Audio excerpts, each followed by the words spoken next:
muito mais barato perder as pessoas do que ter gente mal formada dentro da empresa. Porque você ser um bom líder é você ser um bom ser humano. E como é que você vai ser um bom ser humano sem virtudes? A pessoa imatura, ela fala tudo que dá na telha imediatamente. Ela não tem filtro no que ela tá pensando. Todo mundo na vida adulta já superou umas buchas. Você perdeu alguém que você ama, você passou por um momento de crise na sua saúde ou na saúde da família. E quando a gente se lembra que a gente teve força em meio ao caos e essa fortaleza existiu no passado, parece que a gente ganha uma certa capacidade de usar ela no presente. Quando você tem medo do homem forte, espera ter medo que o homem fraco é capaz. E nós estamos vendo isso todo dia. A maior parte dos problemas do mundo são criados por homens fracos. Metade da geração Z fala que se meu chefe mandar em mim, eu não quero trabalhar. E assim, não tem como, entendeu? Tem muito a ver com a cultura que é passada nas escolas, a doutrinação que é passada nas escolas. E na verdade você vai somando tudo isso. E aí o menino pensa assim, não. Se o cara manda em mim, ele é do mal. Ele é mau, ele quer a maldade.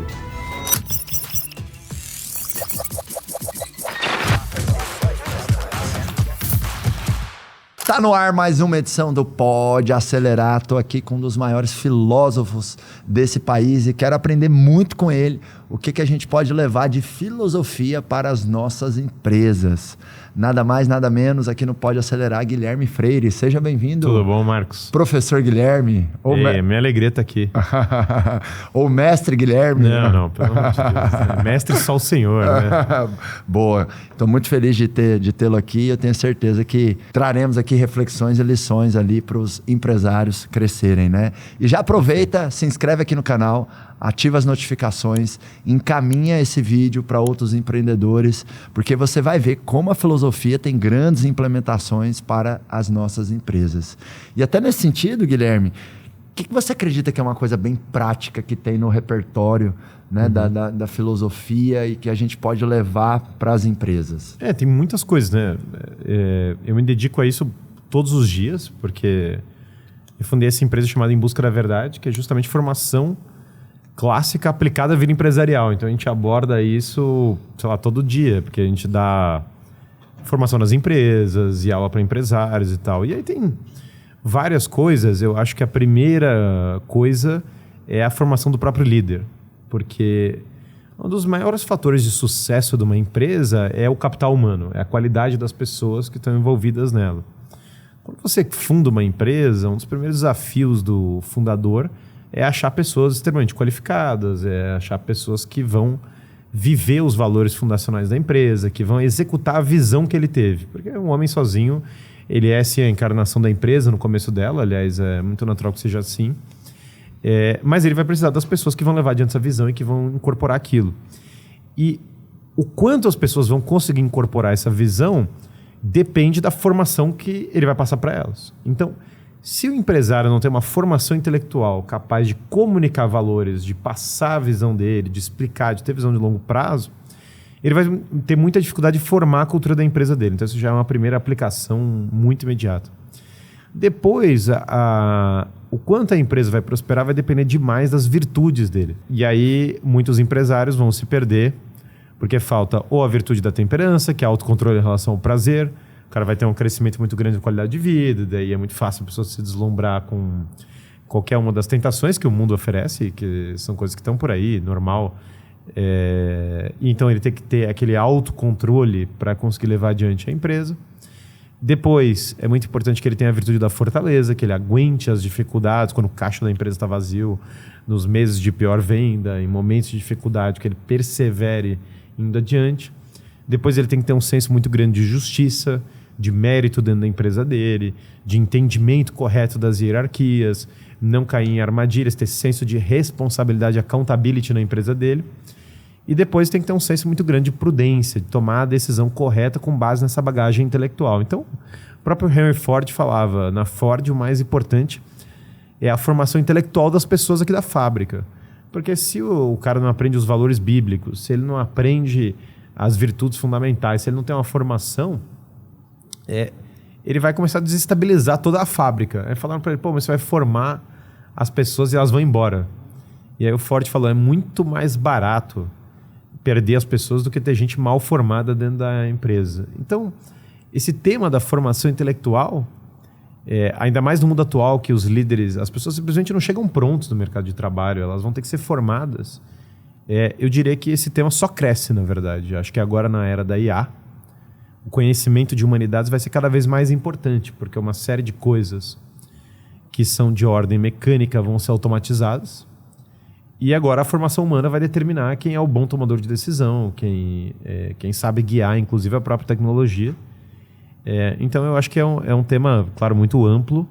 A gente dá uma formação de 2 anos para o pessoal sobre isso. Claro que não dá aqui em uma pergunta, né, para resumir tudo, mas acho que eu começaria falando sobre esse tema das virtudes e esse tema da formação intelectual, né? Nessa questão das virtudes, eu bato muito nessa tecla com os empresários de que eles, além de empreendedores, que seria mais ali aquelas características relacionadas a comprar, vender, a obstinação pelo negócio, Sim. fazer o que tem que ser feito, pagar o preço, eles também têm que se tornar ótimos líderes. Sim. E ter essa habilidade interpessoal de liderar pessoas, desenvolver pessoas, formar pessoas. E realmente as virtudes são a espinha dorsal ali da liderança, também na minha visão, porque você ser um bom líder é você ser um bom ser humano. E como é que você vai ser um bom ser humano sem virtudes? Então, vamos explorar um pouco essas virtudes que você trouxe, né? Vamos esmiuçar um pouquinho cada uma delas e trazer aqui sugestões de como melhorar nessas virtudes. Não, claro. Então, Aristóteles fala das 4 virtudes que na filosofia clássica nós falamos que são as virtudes cardeais. Então, essas virtudes cardeais, elas são chamadas cardeais porque elas são o coração de todas as virtudes. Todas as virtudes passam por essas 4. A primeira virtude cardeal é a temperança. E temperança ela é importante porque, os homens têm uma inclinação de procurar o prazer evitador. Natural. Quem em sã consciência acorda de manhã e fala, nossa, agora eu preciso de dor, eu vou fugir do prazer. Só que se vocês olharem, né, todos que estão assistindo, olharem a vida de vocês vão ver que as melhores coisas que vocês conquistaram envolveram um grau de sacrifício. Envolveram uma jornada de estudos, uma jornada de noites mal dormidas, uma entrega muito grande em algum trabalho, um esforço desproporcional em algo, um esforço físico, quer que seja. E, na verdade, tem 2 armadilhas, né? Porque o avanço tecnológico é uma coisa boa, e a prosperidade material são coisas boas. É bom que as pessoas enriqueçam, é bom que a tecnologia avance. Só que existe um efeito colateral dessas 2 coisas, que é um enfraquecimento das pessoas. Porque se você tem um Waze, você não tem que decorar um mapa mais para fazer as coisas. Se você tem energia em casa, você não vai cortar lenha para se esquentar. Se você tem uma série de confortos na sua vida, você não vai mais ter que ralar da mesma maneira como você teve que ralar em outro momento. Então, a própria prosperidade ou o próprio avanço tecnológico vai enfraquecendo as pessoas. E vai, portanto, afastando a pessoa desse caminho de sacrifício, desse caminho de entrega. Então, a única forma dela se manter numa jornada de desenvolvimento é ela se controlar em relação ao prazer. E aí tem várias dimensões para isso. Primeiro, é o autocontrole em relação à comida. Que hoje a testosterona média dos homens cai todo ano 1%. É um apocalipse da testosterona. Um dos principais fatores para isso é a alimentação. Na verdade, a coisa é pior. Em 2026, o porco americano médio tem uma taxa de gordura corporal menor do que o americano médio. Caraca! É o desastre. E a expectativa de vida, portanto, vai baixando a despeito dos avanços da medicina. Então, comida já é um primeiro grande fator. Depois, todos que estão assistindo vão conhecer pessoas que se perderam por causa do sexo, por causa da bebida. Então, se o cara não se controla em relação ao sexo e à bebida, é um motivo de perdição muito rápido. Pornografia também. A pornografia tem um efeito colateral de, inclusive, reduzir a massa cinzenta do cérebro. Então, que é um dos estudos mais malucos, eu acho, que já foram feitos, porque o cérebro vai diminuindo, porque a pessoa ela vai se acostumando a uma dopamina tão barata que o cérebro começa a desligar e fala, não, eu já tenho dopamina, eu não vou me desenvolver em X atividades. Então ele diminui. Então tem literalmente uma perda da inteligência e a pessoa para de sentir prazer nas atividades diárias. Porque justamente o cérebro vai sendo estimulado da maneira errada, então você vai tomar um café, você não sente prazer, você vai conviver com as pessoas, você não sente prazer, a vida vai ficando cinza, na verdade, como efeito colateral da pornografia. E então, quando a pessoa ela se controla em relação ao sexo e à bebida e à comida, Bom, aí vem a batalha do sofá também. Se o cara vence o sofá, já é uma batalha todo dia na vida dele. Fala, gostei. Vou tocar minha empresa, ou vou esquiar metade do ano. Veja, não é quando o cara esquiar uma vez, entendeu? Agora, se o cara tá o dia inteiro, você tá viajando 98% do ano dele, bom, a empresa dele, já deixa quebrou. Eu te contar, já foi, entendeu? Já tá em outra dimensão, né? Então, quando a pessoa se controla em relação a isso, conforto, não sei o que tal, e ela começa a dominar isso, essa é a primeira virtude, que é a da temperança. E aí ela começa a olhar para o prazer, não que ela não vai sentir vai ter atividades prazerosas na vida dela, mas são aqueles prazeres que elevam a alma. Isso já eleva o empresário brutalmente. Se ele tem esse controle, tem estatísticas que mostram que a criança que vai bem no teste do marshmallow, que ela espera, né, alguns minutos para comer 2 marshmallows ao invés de comer um jogado na frente dela, ela performa melhor em tudo, inclusive na vida empresarial. Ela performa melhor na vida de estudos, performa melhor na vida afetiva, que é aquele tema da gratificação atrasada. Ou seja, a pessoa consegue esperar para ter benefícios de longo prazo ao invés de buscar prazeres imediatos. Então, essa é a primeira habilidade, a primeira das virtudes. Essa temperança, ela tem uma correlação, será, com o controle, o governo, a inteligência emocional? Sim, sim. Porque eu também segurar meu ímpeto, né? Sim. Segurar minha vontade de falar um palavrão, segurar minha vontade de explodir. Com certeza. Trocar uma reação emocional por uma resposta cognitiva porque eu respirei. Com certeza. E a pessoa imatura, ela fala tudo que dá na telha imediatamente. Ela não tem filtro no que ela está pensando. Tem a ver com o córtex pré-frontal também. Porque se o córtex pré-frontal, que dá um senso de limite, né? Ele é mal desenvolvido, a pessoa tende a ser extremamente impulsiva.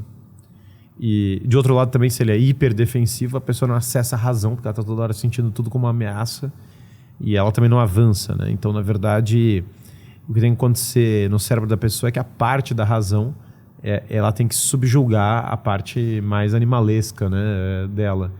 E, no fundo, isso vai ter relação com a própria alma da pessoa, ou seja, que ela pense propriamente naquilo que é transcendente, não naquilo que é puramente animal. Ô Guilherme, agora será que a temperança ela serve só para defesa ou também para ataque? Exemplo, uma pessoa que numa reunião tenha que falar, porque tem pessoas que são ótimas observadoras, mas não falam, não se posicionam, ou porque ficam desconfortáveis em falar, ou porque se sentem julgadas pelo outro, ou porque não gostam de se comunicar.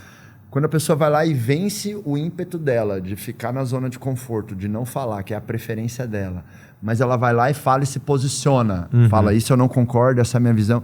Foi o uso da temperança ou uma outra virtude? Aí já não é a temperança, aí já é a segunda virtude cardial, que é a fortaleza. Que é a pessoa, a fortaleza, que como o próprio nome já fala, envolve força.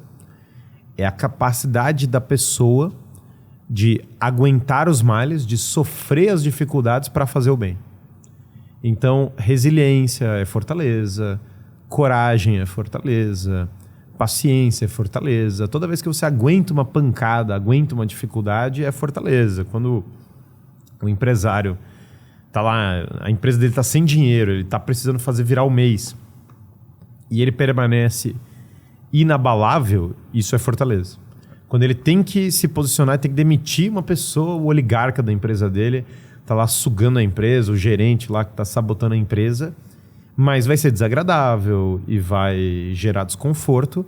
Só que ele fala, eu quero que se dane, eu vou fazer porque é o que eu tenho que fazer e eu vou ter que me impor nessa situação porque é o certo. Isso é fortaleza. E em meio à tempestade que a gente vive no país, de taxa de juros alta, inadimplência explodindo, a crise das bets que diminui o poder de compra das pessoas, insegurança política, jurídica, Copa do Mundo, um monte de coisa. Acredito que essa virtude é mais essencial ainda, né? Com certeza. Em épocas de crise, é aí que o caráter do homem é testado. E a força do homem se dá na dificuldade, não na bonança. Na bonança todo mundo... É fácil se fazer forte quando tem uma amarelinha, uma marolinha, né? Na hora que vem uma tempestade. É lógico, quando a coisa tá desabando, aí você vê quem é o homem mesmo. Aliás, é uma das características mais marcantes da pessoa forte, né? Que quando tá tudo desabando, você olha para ela tá assim, não é que ela tá fingindo que o problema não existe, não é isso, mas ela simplesmente ela não tá entrando em pânico, ela não tá se desesperando, ela continua agindo de maneira racional face à virtude da fortaleza, né? No teto da minha academia de jiu-jitsu tem escrito achar o conforto no desconforto. E é no teto porque é isso, tem um cara de 120 quilos te estrangulando e você permanece inabalável. Essa resiliência face à adversidade, ela é gigante. Ela é uma das virtudes que determina o líder. O Elon Musk, perguntaram para ele como ele fazia para gerir a SpaceX e a Tesla ao mesmo tempo. Ele falou, eu simplesmente fui aprendendo a aguentar mais pancada. O Jordan Peterson fala corretamente, né? Você tem medo do homem forte, espera ter medo do que o homem fraco é capaz. E nós estamos vendo isso todo dia. A maior parte dos problemas do mundo são criados por homens fracos. E veja, o homem... E aí as pessoas podem confundir, falar, então o homem desgovernado. O homem desgovernado, ele não tem porque a fortaleza envolve autocontrole. Ela é junto com a temperança. Então, na verdade, a fortaleza é a força bem direcionada. Mas não tem vida empreendedora sem fortaleza, porque você tem que ir contra tudo e contra todos, você tem que fazer a coisa virar. No Brasil, vai todo mundo falar que vai dar errado. A primeira minha experiência com vida empreendedora no Brasil é que todo mundo vai falar que vai dar errado. Aí, não... Eu nunca vi, deve ter por aí. De vez em quando você encontra um bom amigo, o cara fala, não, vai atrás, tá o motivador bom. E, em geral, a galera, isso vai dar errado, isso vai afundar. Tem um personagem do Lusíadas, que é o velho do Restelo. E o velho do Restelo é um velho que fica na frente do porto, falando que as grandes navegações vão dar errado. Fala, cara, os barcos vão afundar, as mulheres vão trair vocês vão se lascar, vocês vão morrer.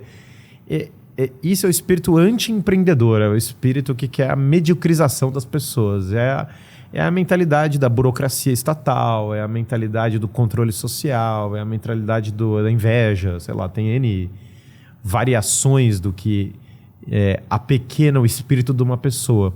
Só que o empreendedor, bem como o pai de família, bem como qualquer heroísmo, na verdade, é o homem que ele tem que virar e falar o seguinte, eu não quero saber do que você está falando, eu vou continuar com esse barco, a gente vai chegar lá no Brasil, vai chegar lá na Índia, a gente vai fazer a coisa virar, contra tudo e contra todos, e aí quando o cara tem esse salto de coragem, a empresa avança.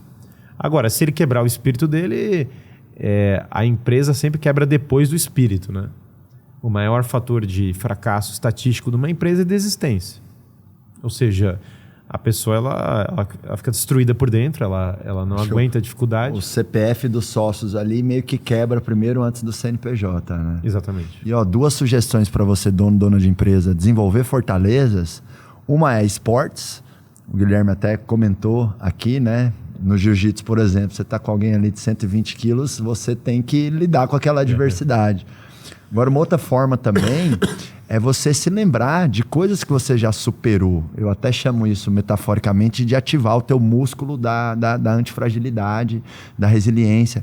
Porque todo mundo na vida adulta já superou umas buchas. Você perdeu alguém que se ama, você passou por um momento de crise na sua saúde ou na saúde da família, você tomou uma rasteira, um tombo, você teve uma namorada, um namorado que te chifrou, te ferrou. Uhum. E quando a gente se lembra que a gente teve força em meio ao caos e essa fortaleza existiu no passado, parece que a gente ganha uma certa capacidade de usar ela no presente. Com certeza. Vamos falar da terceira virtude. Bom, então, justiça é uma virtude fundamental também para o empresário, por quê? E é a terceira virtude cardial. É a terceira virtude cardial, porque justiça é senso de accountability, é senso de responsabilidade, né? Senso de hierarquia também. Se você pegar no mundo atual, nós fomos em grande parte doutrinados nessa mentalidade pós-Revolução Francesa. Todos nós fomos... ouvimos então de justiça como igualdade. Então todo mundo ouve sobre igualdade, a sociedade está cheia do discurso da igualdade.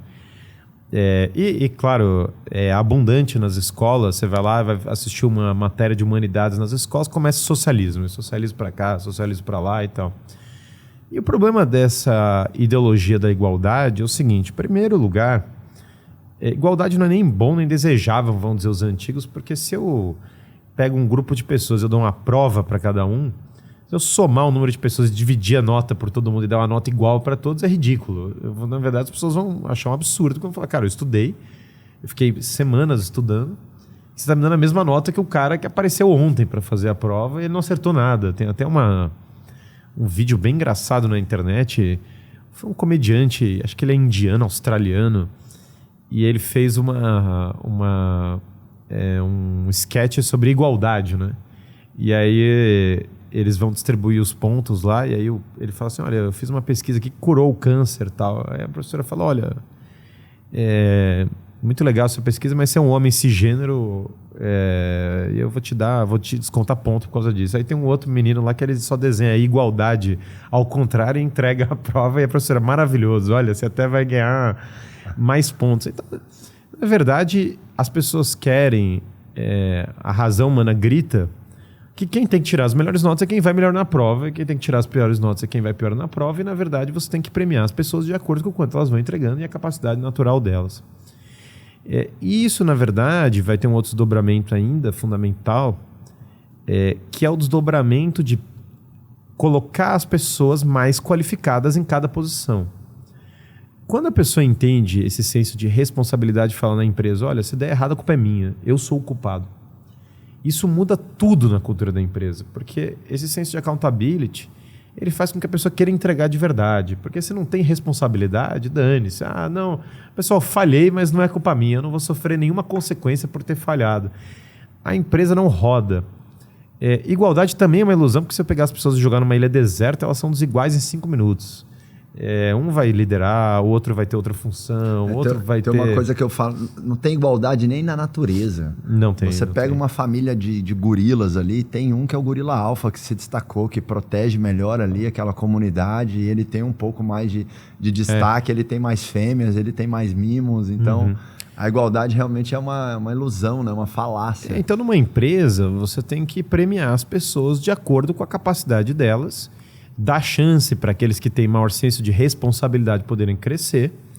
Agora, o grande desafio da virtude da justiça hoje é a ausência paterna, porque 50% das pessoas do Brasil crescem sem o pai. 13% já não sabe o nome do pai para colocar no RG. Caraca, esse é um dado real. Sim. Tem variações desse dado, porque, enfim... Sim. Sei lá, a métrica disso é complexa num país de 200 milhões de pessoas, por óbvio, mas a coisa sempre varia por volta de metade dos brasileiros que não cresce com o pai. Que é o meu caso, inclusive. Muitas pessoas. Foi criado pelos meus avós. E se não fossem os avós bons do Brasil, a gente tava perdido. Meu pai teve ali uma participação na minha educação, enfim, mas não teve um protagonismo. Não, perfeito, mas isso são muitas pessoas. E aí o que acontece? Quando a pessoa não tem uma boa referência masculina e não vai atrás, referência paterna em última instância, isso vai deformar muito do senso de autoridade dela. Quer dizer, porque, óbvio, né? Onde que ela aprende autoridade em primeiro lugar? Em casa. Então, às vezes, coitada, a mãe tem que fazer 2 papéis e ela tem que se virar ali nos 30 para colocar os 2 papéis. E aí, quando a pessoa não entende o senso de autoridade, bom, primeiro, se ela tem essa ausência, ela tem que ir atrás de bons modelos na religião, na história, referências. Porque se ela não preenche o imaginário dela com isso, o que pode acontecer com ela é que ela fica com uma visão deformada de autoridade. E ela começa a tomar toda a autoridade como maligna. E quando você toma toda a autoridade como maligna, você está precluindo a autoridade boa. Porque, de fato, existe o risco do autoritarismo, existe a autoridade desmedida. Mas a autoridade legítima e boa é o que protege e dá senso de segurança para as pessoas.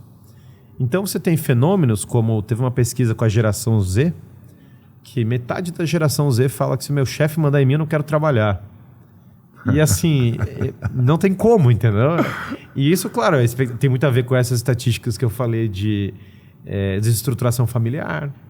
Tem muito a ver com a cultura que é passada nas escolas, a doutrinação que é passada nas escolas. E, na verdade, você vai somando tudo isso. E aí o menino pensa assim, não, se o cara manda em mim, ele é do mal, ele é mau, ele quer a maldade. E a própria cultura de trabalho vai se perdendo. Tem um livro incrível, todo mundo tinha que ler esse livro. Chama Caminho. É de um padre espanhol do século XX chamado José María Escrivá. E esse livro, ele fala sobre santificar o trabalho, sobre tratar o trabalho como serviço.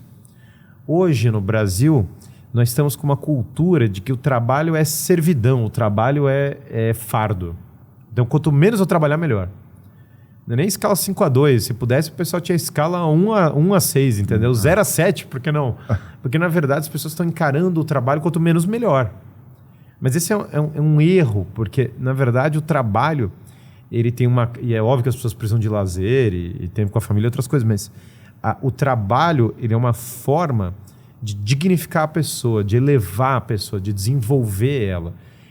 E desde o trabalho de servir o café até gerir o maior banco do planeta, se a pessoa encara esse trabalho com amor, e ali esse livro vai falar sobre oferecer ele para Deus, se ela oferece o trabalho dela para Deus, ela está buscando o trabalho como excelência, como melhora, como serviço. Então, ela não trabalha nenhum dia da vida dela, porque na verdade todos os dias ela está se desenvolvendo, todos os dias ela está melhorando.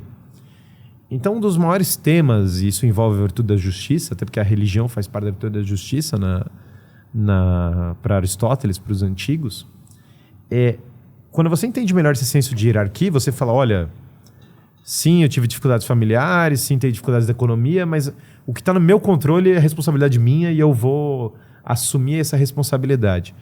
E eu vou oferecer esse trabalho para algo maior do que eu mesmo, para algo que sai do meu imediato. Se a pessoa encara o trabalho dessa maneira, não importa o trabalho dela, ela vai todo dia melhorar um pouco e a vida dela já está numa mudança incremental para melhor.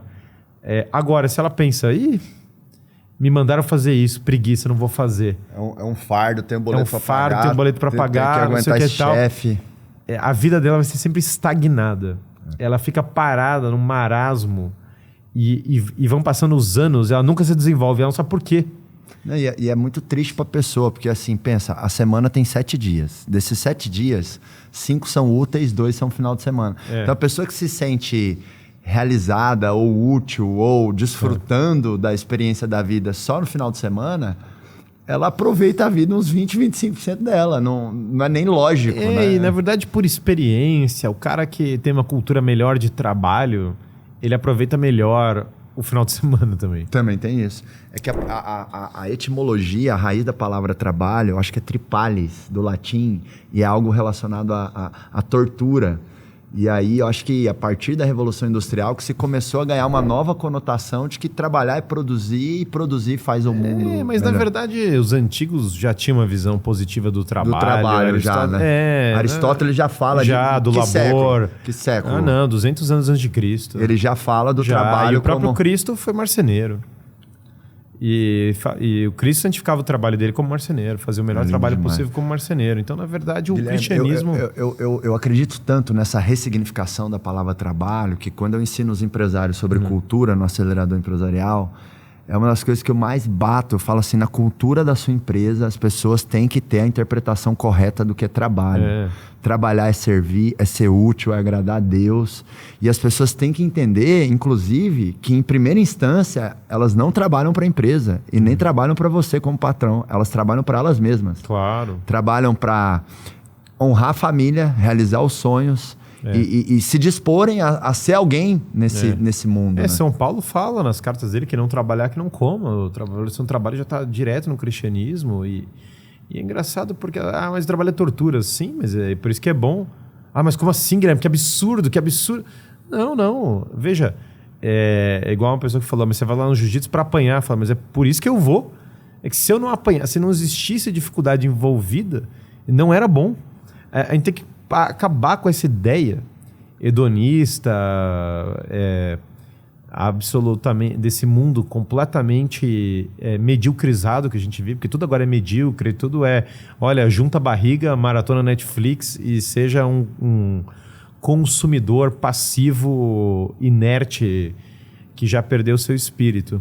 A gente tem que acabar com essa cultura e começar a olhar para uma cultura de heroísmo, de grandeza, de entrega, de amor ao próximo, de autossacrifício, de desapego.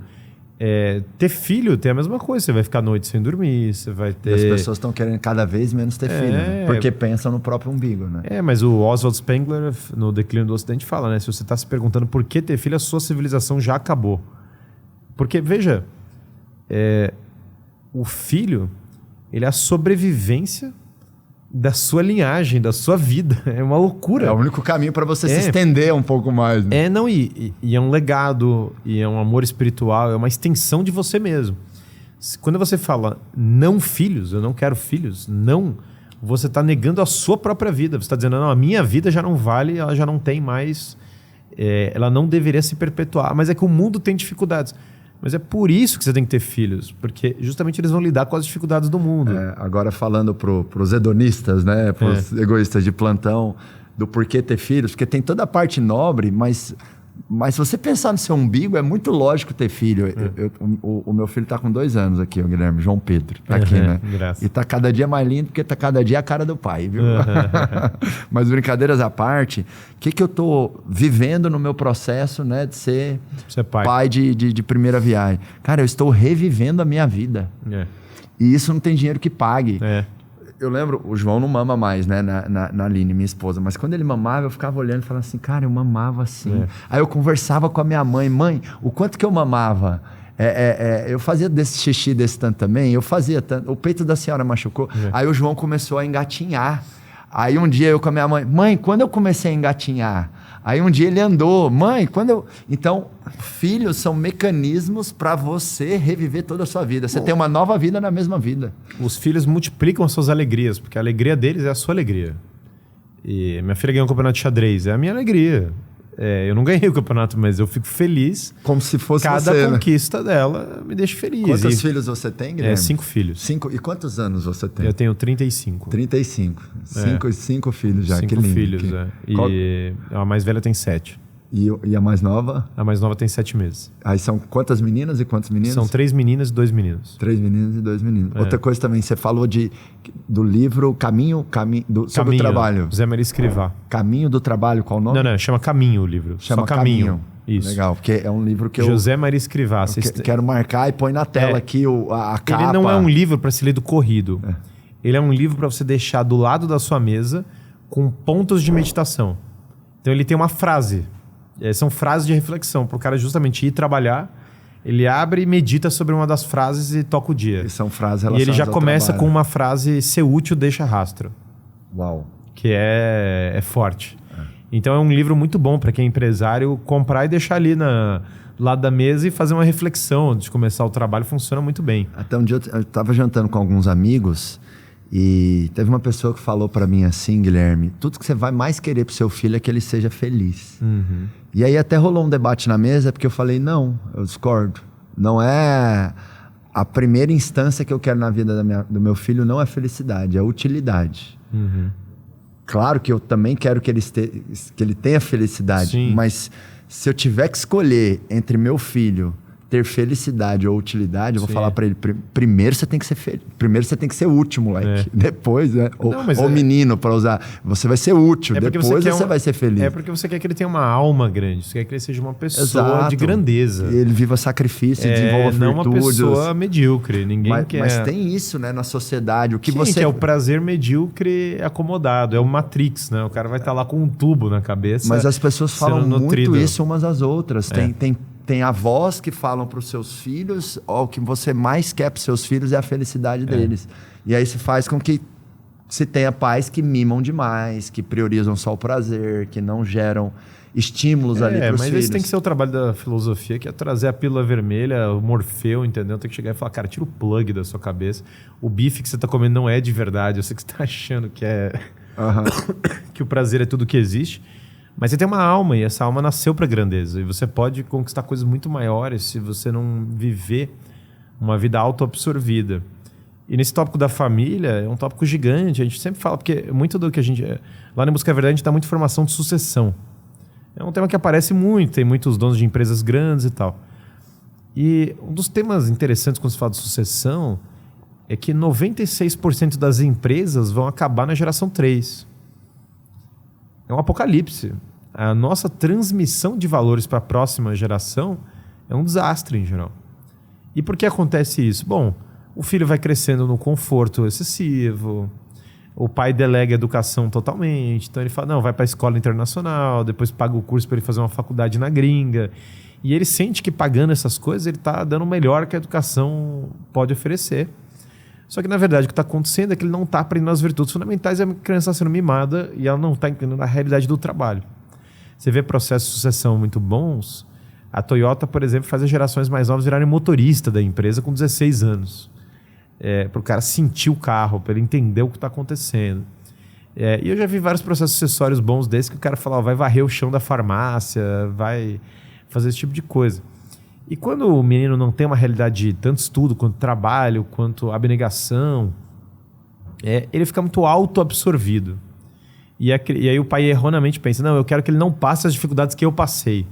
Pior coisa que você pode fazer para o seu filho de todas. Faça qualquer coisa, só não mime o seu filho, entendeu? Você pode errar várias coisas da educação, mas não mime a criança, porque o quanto isso vai fazer mal para ela psicologicamente é difícil até calcular. Essa é uma das maiores dimensões, porque é isso. E aí o cara não aprende como pensar o board de uma empresa, como pensar o legado da família, como construir autoridade. Porque, no fundo, o herdeiro de uma família, ele tem que ralar na empresa. Tem um filme incrível chamado Ford versus Ferrari. Acho que todo mundo tinha que assistir esse filme, porque é a geração do Ford terceiro. E o Ford terceiro resolve ganhar Le Mans com a Ford, bater a Ferrari. É o neto, né? É exatamente a geração que deveria desabar a empresa. E aí ele acorda, ele tem aquele momento assim, não, eu vou ser digno do que era meu avô. Eu quero ter a grandeza, manifestar essa grandeza do meu avô. Então, quando você forma a próxima geração, ela tem que querer estar de acordo com a grandeza das coisas conquistadas no passado. Não sentir alguém que o mundo deve as coisas para ela. O mundo me deve isso, o mundo me deve aquilo. Tirar esse sentido de entitlement, né? De eu sou o umbigo do cosmos, né? E olhar e falar, não, tem coisas mais importantes. Olha, a sua família é mais importante que você, Deus é mais importante que você. O serviço que você vai entregar para as pessoas tem que ser o melhor possível, tem que ser de excelência. Isso melhora a pessoa. Então, quando a pessoa sai de si mesma e pensa um pouco nos outros, ela melhora ela mesma, ela se sente melhor, inclusive. Então, esses elementos são fundamentais para a educação e eles vão impactar demais a empresa, até porque a empresa, ela vai inevitavelmente, mesmo que os filhos não estejam na operação, ela vai inevitavelmente passar pela mão deles. E o herdeiro mimado é um dos que mais afunda a empresa no Brasil, disparado, né? Olha, daqui a pouco nós vamos falar da quarta virtude, falamos de 3 até então, né, Guilherme? Só quero aqui antes te convidar a compartilhar esse episódio com outros empreendedores, outros gestores, assinar aqui o canal, ativar as notificações também, para que você não perca nada dos conteúdos que a gente produz aqui para você, dona de empresa, herói desse país, que tem que desenvolver cada vez mais habilidades, repertório, para poder continuar empreendendo. E fazer o convite também para você conhecer a nossa metodologia de aceleração, de estruturação de empresas, que é o Acelerador Empresarial. O link está aqui na descrição, tanto do Spotify quanto do YouTube, e tem um QR Code na tela aqui do YouTube também. Você batendo aí o QR Code, você vai fazer uma reunião com o nosso time de especialistas, você vai ganhar um diagnóstico da maturidade empresarial da sua empresa, como é que está o nível de maturidade da gestão, da equipe, da cultura, da estratégia, do comercial. E aí, com base nesse diagnóstico, você vai ter várias lições aí para já implementar na sua empresa, sem pagar nada por isso. E vai nessa reunião também ter oportunidade aí de considerar participar do nosso programa, que você aprende a estruturar e acelerar aí a sua empresa. Antes da gente ir para a quarta virtude, Guilherme, eu só quero mencionar algo aqui sobre a justiça, porque eu falo muito, o líder tem que ser justo. E para mim, uma pessoa justa é uma pessoa proporcional aos fatos. Então, tem aquele funcionário que ele não está entregando, está contaminando. Ele já recebeu feedback, treinamento, instrução. Ser justo é mandar ele embora. Sim, sim. Porque às vezes a gente liga muito a palavra justiça e a palavra mérito só a coisa boa. Sim, sim.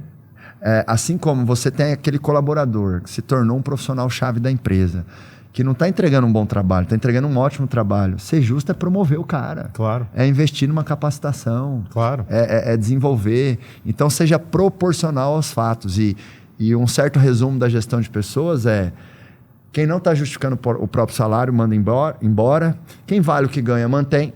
Quem entrega muito mais que o que ganha, promove. E quem entrega mais do que o que ganha, se destacando muito no longo prazo junto com você, dá um jeito de virar seu sócio. Num novo negócio, num canal de vendas, ou um sócio executivo ali da empresa. Então, acho que essa virtude da justiça, ela traz para a gente o entendimento de muitas coisas práticas do que fazer no dia a dia. Mas com demitir, certeza. Promover. Não, isso daí é o dia a dia do empreendedor toda hora. E quem não sabe demitir, não sabe tocar a empresa, não tem como. E você tem que dar pista para as pessoas crescerem indefinidamente quando elas entregam também. É que o que acontece, eu já vi o empresário que não sabe demitir. Ele fala, não pode demitir todo mundo, coitado dele. É que assim, o cara que ele tem um bom caráter, mas ele não entrega resultado, ele é um bom amigo, mas ele não é bom para a empresa. E o cara que entrega resultado, mas também não tem caráter, ele também não serve para a empresa porque ele é uma bomba relógio. Ele vai criar problemas inevitavelmente. Então você precisa ter pessoas que têm caráter e entregam resultado. Esse é um modelo fundamental. E essas pessoas têm que ir crescendo cada dia que passa. Se você tem um cara que não está entregando e você dá uma chance, eu acredito bastante em dar uma chance. Você dá a chance para o cara tentar. Mas todo mundo que já tocou a empresa sabe que muitas vezes você vai mudando o cara de função. E quanto mais se muda, mais improvável ele dar certo na próxima. Ele tá dando errado numa, você troca. Às vezes você troca uma vez e ele funciona.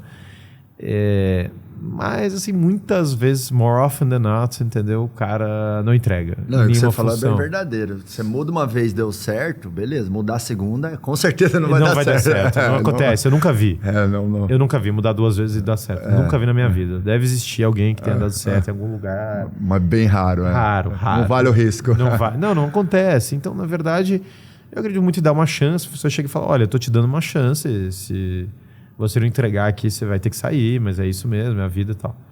E às vezes a pessoa, você dá essa chance e o cara muda completamente e tal. Agora você tem que saber mandar um cara embora e isso ajuda o cara, entendeu? Porque, na verdade, melhora a vida dele. É bom para ele.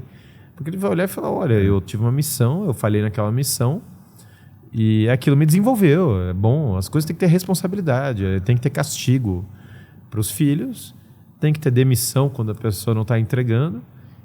Tem que ter punição para quem comete crimes. Eu não acho que as coisas são análogas, tá? Eu acho que cometer um crime, obviamente, porque a diferença do crime é que também aqui tem um elemento que a pessoa está disfuncional na sociedade, né?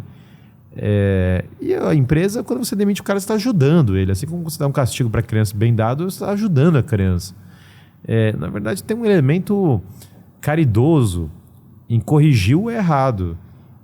E na verdade quem não te ama é quem passa a mão na sua cabeça quando você erra, porque o cara que passa a mão na sua cabeça quando você erra em tudo, ele não quer o seu desenvolvimento, ele só não quer arrumar problema para ele não tá nem aí pro... Às vezes é um amigo bajulador, né? E o problema dos oligarcas na empresa é que os oligarcas de uma empresa eles vão sempre fazer um populismo, eles vão sempre passar a mão na cabeça do funcionário disfuncional.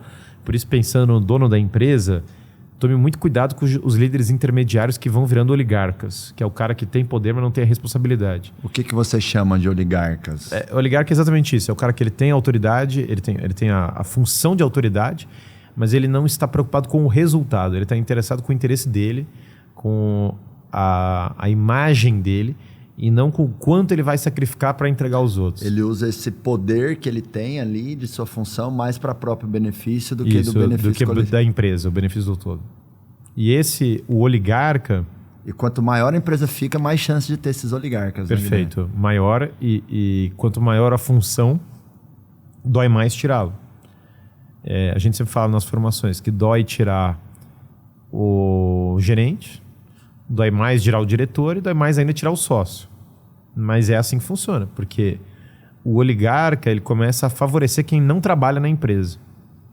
É uma tendência natural dele, porque quem não trabalha é um aliado melhor para ele, porque a posição dele é frágil, porque ele, em última instância, ele sabe que ele não é produtivo e que se a produtividade começar a ser a regra do dia, vai sobrar para ele.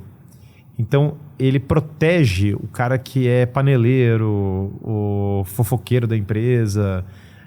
Ele tende a proteger as pessoas que são disfuncionais. Até porque muitas vezes tem uma panelinha com ele, né? Sim. O cara que também vai proteger ele, né? Ele vai tender a criar uma célula sindical. Sindical dentro da empresa, uma revolta para proteger o próprio sistema oligárquico. E o empresário, esse é um dos motivos porque o empresário não pode se afastar. Ele pode ir aprendendo a não ser o executor operacional. Isso é fundamental, no amadurecimento da empresa. Mas ele nunca pode se afastar da operação. Em que sentido ele não pode se afastar, Guilherme? Você está falando então que ele vai ter que estar tocando o operacional? Não é isso que eu estou falando. O que eu estou dizendo mesmo o dono da maior empresa do planeta, o Elon Musk, ele tem que estar toda hora próximo do negócio dele. Eu concordo. Porque se ele não está próximo do negócio dele, ele não vai conseguir caçar os oligarcas da empresa dele. As pessoas confundem sair do operacional com sumir da operação. Eu nunca posso perder o tato da minha operação. Na verdade, quanto mais perto ele está da operação, melhor. Sim. O que é diferente dele estar absorvido pelo operacional. Isso. E existem instrumentos produtivos inteligentes para você estar próximo da sua operação. Indicadores... Claro. Pesquisa com os colaboradores, pesquisa do consumidor, uma rotina que de vez em quando você vá na fábrica ou vá nas lojas. Você convive com a liderança, você conviver com a liderança. Perfeito. Você almoça com seus líderes, entendeu? Porque uma vez vi até um conteúdo que deu uma viralizada na internet e acho que as pessoas confundiram um pouco, assim. Porque foi dito assim, não saia do operacional. Aí parece que, nossa, eu tenho que estar lá executando, fazendo tudo. Não é isso. E a mensagem desse conteúdo... não saia do operacional, talvez seria melhor dizer, não suma da sua operação. Não perca proximidade com o negócio. Mas se mantenha no operacional, na operação de maneira produtiva, com os indicadores, com os líderes, com uma rotina onde você vai direto, às vezes, na fábrica, na loja e tal, mas você precisa pôr as pessoas para trabalhar por você, né? Eu acho que isso é empreender. Empreender é a gente saber as pessoas trabalhar pela gente e criar mecanismos de controle inteligentes, onde a gente acompanhe sem ser absorvido totalmente por aquilo. Claro, mas você nunca vai poder, se você é dono de uma empresa, se você é acionista, você está no board de uma empresa, já deveria ser assim. Imagina se você ainda é o dono. Pior ainda. Você nunca pode se furtar a conhecer os líderes da empresa. Se você não conhece os líderes da empresa, não almoça com eles de vez em quando, toma um café com as pessoas, a ideia de que essa empresa vai prosperar é impossível, até pelo efeito que nós estamos falando agora, que é o quê? O oligarca vai se formar. Ele se forma. É a entropia, se eu jogo um copo no chão, ele quebra. O mundo é assim. Quando o oligarca se forma, é quem tem o poder de decisão que tem que caçar o oligarca da empresa, senão ele vai destruir a empresa. Porque ele vai gastar mais do que tinha que gastar, ele vai criar uma panela, ele vai começar a criar um problema. Guilherme, de onde vem esse termo oligarca? E que outros termos, um pouco fora do ambiente empresarial, trazem essas lições práticas? Não sei se você entendeu. Não, perfeito. Esses termos são da Política de Aristóteles, eles vêm mais precisamente do livro 3 da Política de Aristóteles. Que Aristóteles vai falar em o monarca é o líder responsável, que é um líder único. Aristocratas são um grupo de excelência em volta de uma organização. E república é um sistema de rankings por mérito. E aí você tem os termos disfuncionais, que é o tirano, que é a pessoa que governa por interesse meramente próprio. O oligarca, que é o grupinho que governa, que só quer saber da grana, mas não quer saber do bem comum. E democracia é o sistema de lobbies, é o cara que só quer satisfazer o seu interesse individual e não quer saber do bem comum. Por isso que a gente usa um termo que para Aristóteles seria uma aberração, que é república democrática. Ele ia falar, ou é uma coisa ou é a outra. Porque república é mérito, serviço, honra, entrega. E democracia me dá o meu benefício que eu tô na fila por ele. Então, para Aristóteles, na verdade, República Federativa do Brasil seria Democracia Federativa do Brasil. Virou. Pelo meu tempo. É isso que está acontecendo. É uma oligarquia também. Aliás, eu acho que a gente bingou. Porque eu acho que no Brasil hoje tem tirania, tem oligarquia e tem democracia. Tem as 3 formas ruins de governo, sobrepostas uma à outra, em lugares diferentes, mas as 3 estão lá porque as pessoas querem ganhar benefícios sem ter o sacrifício. Tem um grupinho oligarca que só quer usar o poder que já tem para se perpetuar. E tem elementos tirânicos sendo implantados. Então, na verdade, você tem os 3. Sendo que, na verdade, você tinha que ter os 3 elementos bons. Você tinha que ter pessoas de excelência governando. E tinha que ter um líder que pudesse ter a última palavra, que fosse um homem sábio. E tinha que poder selecionar pessoas por mérito para as mais variadas funções. E numa empresa, a melhor forma de governar é uma monarquia mista. Você tem que ter o líder, o monarca da empresa, que é o dono ou CEO da empresa. Que é quem manda. Quem manda, porque se não tem quem manda, a empresa não vira. O Steve Jobs é o monarca da Apple. Eu lembro que teve uma jornalista que ela queria me cancelar lá em Londres, né? E aí ela chegou lá e falou, mas você defende monarquia, então agora tal. E aí eu falei, olha, eu nada mais faço do que defender o modelo de governo do Steve Jobs. Aí a pessoa, ela deu um bug, porque ela estava louca. Ela já estava com a caneta na mão para escrever o hit piece, para ir lá detonar. E eu falei, olha, o Steve Jobs, o que ele fez? Ele entrou na Apple, Ele fez a retomada monárquica da empresa. Ele falou, olha, agora eu mando, chega desse monte de oligarcas que estão aqui, esse maluco da Pepsi está aí sugando a empresa, tchau para todo mundo. E, na verdade, agora quem manda é quem tem competência. Eu quero o melhor designer da empresa, esse cara vai fazer o design. Eu quero o melhor programador para fazer o negócio e tal. E o resultado disso é que a Apple virou a Apple, entendeu? O cara, em pouquíssimos anos, lançou o iMac, o iPod, o iPhone, sei lá.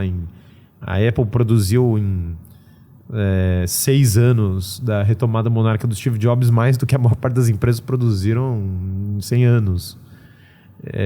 Do que, sei lá, praticamente países inteiros produziram em termos de criação de coisas.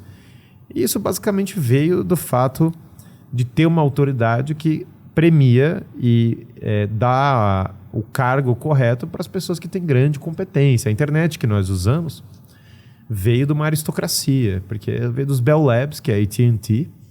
Falou, olha, eu vou pegar os melhores caras de tecnologia e vou criar um novo sistema de comunicação em cima disso. E aí, basicamente, é uma longa história, mas a internet veio muito disso. O Projeto Manhattan é uma aristocracia. Eu vou pegar gênios aqui, os caras entregam uma bomba atômica. Quando você junta uma aristocracia, você faz coisas incríveis numa empresa. Então, você tem que ter mais aristocratas e menos oligarcas. O oligarca, ele... E aí você, com o tempo, o empresário tem que aprender a sentir o cheiro do oligarca e o cheiro do aristocrata. O aristocrata, ele é energia, entrega, resultado, venda, produto. A cabeça dele está em melhorar o negócio. O oligarca, a cabeça dele é ele adora falar palavras bajulatórias, é sempre um PPT enrolão, ele tem a energia oligárquica, né? Aí você vê, Deus do céu, né? Você vê no Congresso Nacional a energia oligárquica muita, assim, às vezes tem umas figuras que você fala, caramba, o cara é a encarnação da oligarquia, assim, até a forma física dele parece a oligarquia. E na empresa é a mesma coisa, você tem que começar a identificar o cara que é oligarca. Claro, por definição, o oligarca tenta fingir que ele é um líder produtivo. E esse é um dos maiores fatores para você identificar a diferença entre oligarcas e aristocratas. Aristocratas são produtivos, oligarcas não. Não é o único fator, tem fatores de moral, que é o que a gente chama da lei natural na filosofia, o que conduz a pessoa para a moral. Mas um dos fatores decisivos é que eles entregam o resultado. Até porque a parte moral vai inclinar o cara a entregar resultado real. Porque o cara que é honrado e bom pai... Esse é outro ponto até que eu esqueci de falar quando a gente está falando de justiça, mas que o cara... A minha experiência diz isso. Porque tem um mito que não, o cara fica muito focado no trabalho e não cuida da família. Minha experiência não é essa. A experiência que eu tenho é que o cara que produz bem no trabalho tende a ser o cara que é bom na família. E o cara que é enrolão no trabalho, que é diferente de... Às vezes ele gasta muitas horas no trabalho, mas isso é uma outra história. Mas ele gasta horas improdutivas lá. Ele é o cara que é enrolão em casa também. Então ele chega em casa, ele dá desculpa, fala, não estou cuidando da família porque eu estou ocupado no trabalho. E aí ele chega no trabalho e dá desculpa que ele tinha que cuidar da família, por isso que ele não pôde estar lá entregando. A minha experiência prática, tanto dando formação nas empresas quanto olhando as minhas próprias, é que o homem que é responsável em uma área da vida, e ele pode estar com disfunções às vezes em outras áreas e tal por momentos, mas quando ele é responsável de verdade, ele é altamente produtivo de verdade, quando ele é bom pai, ele fala, eu vou ser um bom pai real, ele vai tender a ser um funcionário que vai falar, cara, eu vou ser um bom empresário, funcionário, o que quer que seja, de verdade. E quando ele compra a briga de um, ele compra no outro. Então, porque o que acontece com o homem é que a virtude atrai a virtude e o vício atrai o vício. Uhum. Quem dá desculpa em uma coisa tem que te dar desculpa sobre tudo. Não é que eu não dei uma boa aula porque choveu e aí eu tive que... eu não consegui estudar porque não tinha como. E eu também não vendi aquilo ali porque... Eu não sabia o pitch correto, não me deram as ferramentas necessárias. E olha, na verdade, também eu não consegui treinar naquele dia, porque eu tive que cuidar do meu filho, meu cachorro, o Feno, eu tive que levar minha avó na musculação. E aí o problema é que o E aí é culpa do meu pai, porque meu pai não me amava, e é culpa da minha professora, e é culpa do não sei o quê. E, na verdade, e na empresa a culpa é do seu colega, óbvio, do seu chefe, evidentemente, porque não seria do seu chefe, né? Ou do mundo capitalista. Do mundo capitalista. O mundo tá tudo errado. O mundo tá tudo errado, e blá, blá, blá. E aí, na verdade, de Deus, né? Então, Deus é o culpado, afinal, Deus Deus, olha como ele é mau, né? Ele me fez trabalhar e tal. E, na verdade, quando é que chega um momento que você fala, cara, na verdade, o Chesterton pediram para ele escrever um livro, que, aliás, é muito bom, chama O que há de errado com o mundo. E ele escreveu e tal. Só que a primeira vez que falaram para ele esse título, ele mandou uma resposta, falou, olha, o que há de errado com o mundo? Assinado Gilbert Keith Chesterton. E aí devolveu a carta. Quando você entende que você é o primeiro problema do mundo, entendeu? É os seus pecados, os seus defeitos. Isso já melhora a vida demais, porque Aristóteles também falava isso. Isso já dá um senso de que agora você vai ter que assumir a responsabilidade pelas coisas que estão na sua vida. Tudo é culpa sua. Num primeiro momento isso pode parecer exagerado. Fala, como assim tudo é culpa minha? Mas quando você pensa pragmaticamente, fala, cara, o que der errado a culpa é minha. Isso ganha uma esperança muito grande. Fala, bom, se está no meu alcance, claro que tem coisas que estão fora do seu alcance, você não vai determinar o rumo da eleição, provavelmente, ou da guerra do Irã, ou sei lá o que, beleza. Mas o que está no seu alcance... e eu sou muito tranquilo, porque também esses processos macro, Deus está no controle, então também eu tô preocupado com ele, sinceramente. Tipo, não que eu não acho que ela não deva melhorar a política do Brasil ou outras coisas, isso é uma outra história, mas eu não só acho que deveria, como tento trabalhar para que melhore. É que não adianta sofrer com aquilo que não controla, e se a gente realmente é cristão, entende que Deus está sob controle, a gente vai passar pelo que tem que passar. Né? Exatamente. E na verdade a gente vai usar o que tem que passar para se fortalecer e nós vamos ser pessoas mais fortes e melhores. E isso produz indivíduos heróicos e bons pais. Então, assim, eu acho que o empresário, ele tem que, na verdade, olhar e falar, eu vou ser um baita pai de família. E eu vou ser um baita empresário. E eu vou ser também um homem honrado de virtudes. E eu vou ser um homem de vida intelectual e de vida prática e tudo mais. Fala, pô, mas eu vou ser tudo isso? Eu falo, é isso mesmo. E o senso comum, às vezes, é meio que oposto, né, Guilherme? Para eu ser um baita empresário, eu vou ter que sacrificar a família. Mas se eu cuidar da minha família, a minha empresa não vai chegar no auge. Imagina. E eu acredito muito que as virtudes que você tem, ou os vícios, coisas boas e coisas ruins, se desdobram e se desaguam em todos os seus papéis, né? O processo de cação oligarca numa empresa é muito parecido com o processo de desmimar uma criança. Formar pessoas na empresa e desmimar uma criança é igual. É criança, ela quer açúcar e ela não quer aula de violino. Ponto, entendeu? Ela quer tela. Ela quer tela, ela quer açúcar, ela quer quebrar o brinquedo na cabeça do colega. É isso que ela quer. Qualquer coisa. Ah, não, a criança, elas são puras e boas. Nunca conviveu com criança. Não sabe a menor ideia. As crianças, elas querem, na verdade, elas têm, sim, uma inocência, uma coisa e tal, mas elas, assim... Primeira chance que tem essa inocência, elas pegam, em 3 anos já pegam o brinquedo e vai na cabeça do outro, entendeu?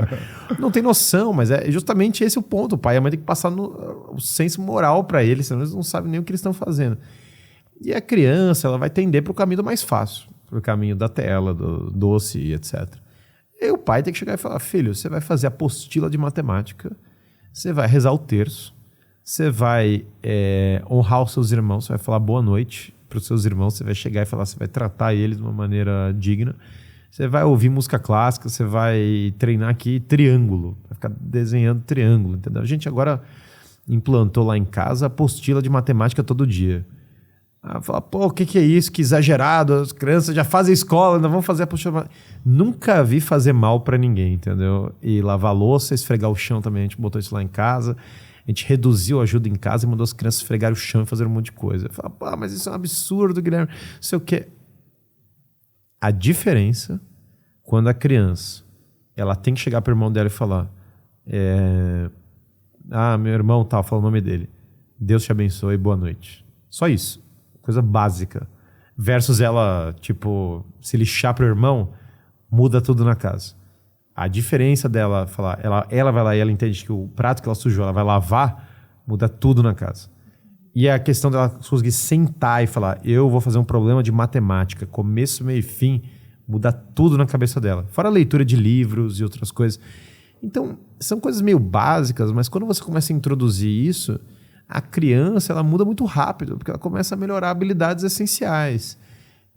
E a nossa educação, hoje ela é a babá eletrônica da TV o dia inteiro. E aí a escola está educando. A escola, coitada, entendeu? A criança já está chegando muito louca na escola e o professor de escola já foi doutrinado ele mesmo na faculdade e ele também não sabe nem o que ele está fazendo direito, ele muitas vezes é mal pago também, que é outro problema, e aí vai criando uma disfunção multifacetária. E aí isso produz os vícios da geração. Então, na verdade, o funcionário é um pouco a mesma coisa. Ele acha que ele tem que ganhar muito, que ele tem que trabalhar pouco e que ele é indispensável. Ele sempre acha isso. Tipo, é o efeito Dunning-Kruger, né? Quanto pior ele performa, mais ele acha. É um negócio meio louco, assim. Normalmente o cara que é muito, muito bom, ele tá toda hora, putz, será que eu tô acertando? O que tá acontecendo e tal? E o cara que é muito ruim, ele fala, eles não fazem ideia do meu talento infinito. O meu talento, ele esbanja. Eu sou bem o oposto, né? Mas é o problema da soberba que todos nós temos e todos nós temos que lutar contra. Não acho... quando a gente faz esses defeitos, a gente tem que ter um grau de misericórdia com as pessoas e entender que as pessoas são falhas. Por isso que... E tem suas limitações. E ajudá-las, né? E por isso que você não deveria julgar as pessoas, embora você deveria, sem dúvida, demiti-las e tal, quando elas não performam. Agora, mas aí eu acho que não é julgamento, acho que é avaliar. Exatamente. É avaliação. Que é correto. Você não está olhando para o caráter, ou você está olhando para a entrega, não está correspondendo. Eu sempre falo esse negócio do não julgueis, né? Que as pessoas adoram falar isso de malandragem. Aí não julgueis. Eu quero só falar isso para fazer coisa errada, né? Essa história do não julgueis é o seguinte: o não julgar é que você não vai entrar no íntimo da cabeça da pessoa para querer pegar a falta dela e você ser o juiz eterno da falta dela. Agora, do ponto de vista do líder, a função dele é julgar, porque a função dele é falar, isso está bom, isso está ruim, essa postura é correta, essa postura é errada. Então, na verdade, esse não julgueis, ele é o não julgueis da alma, mas não o não julgueis da ação concreta da pessoa.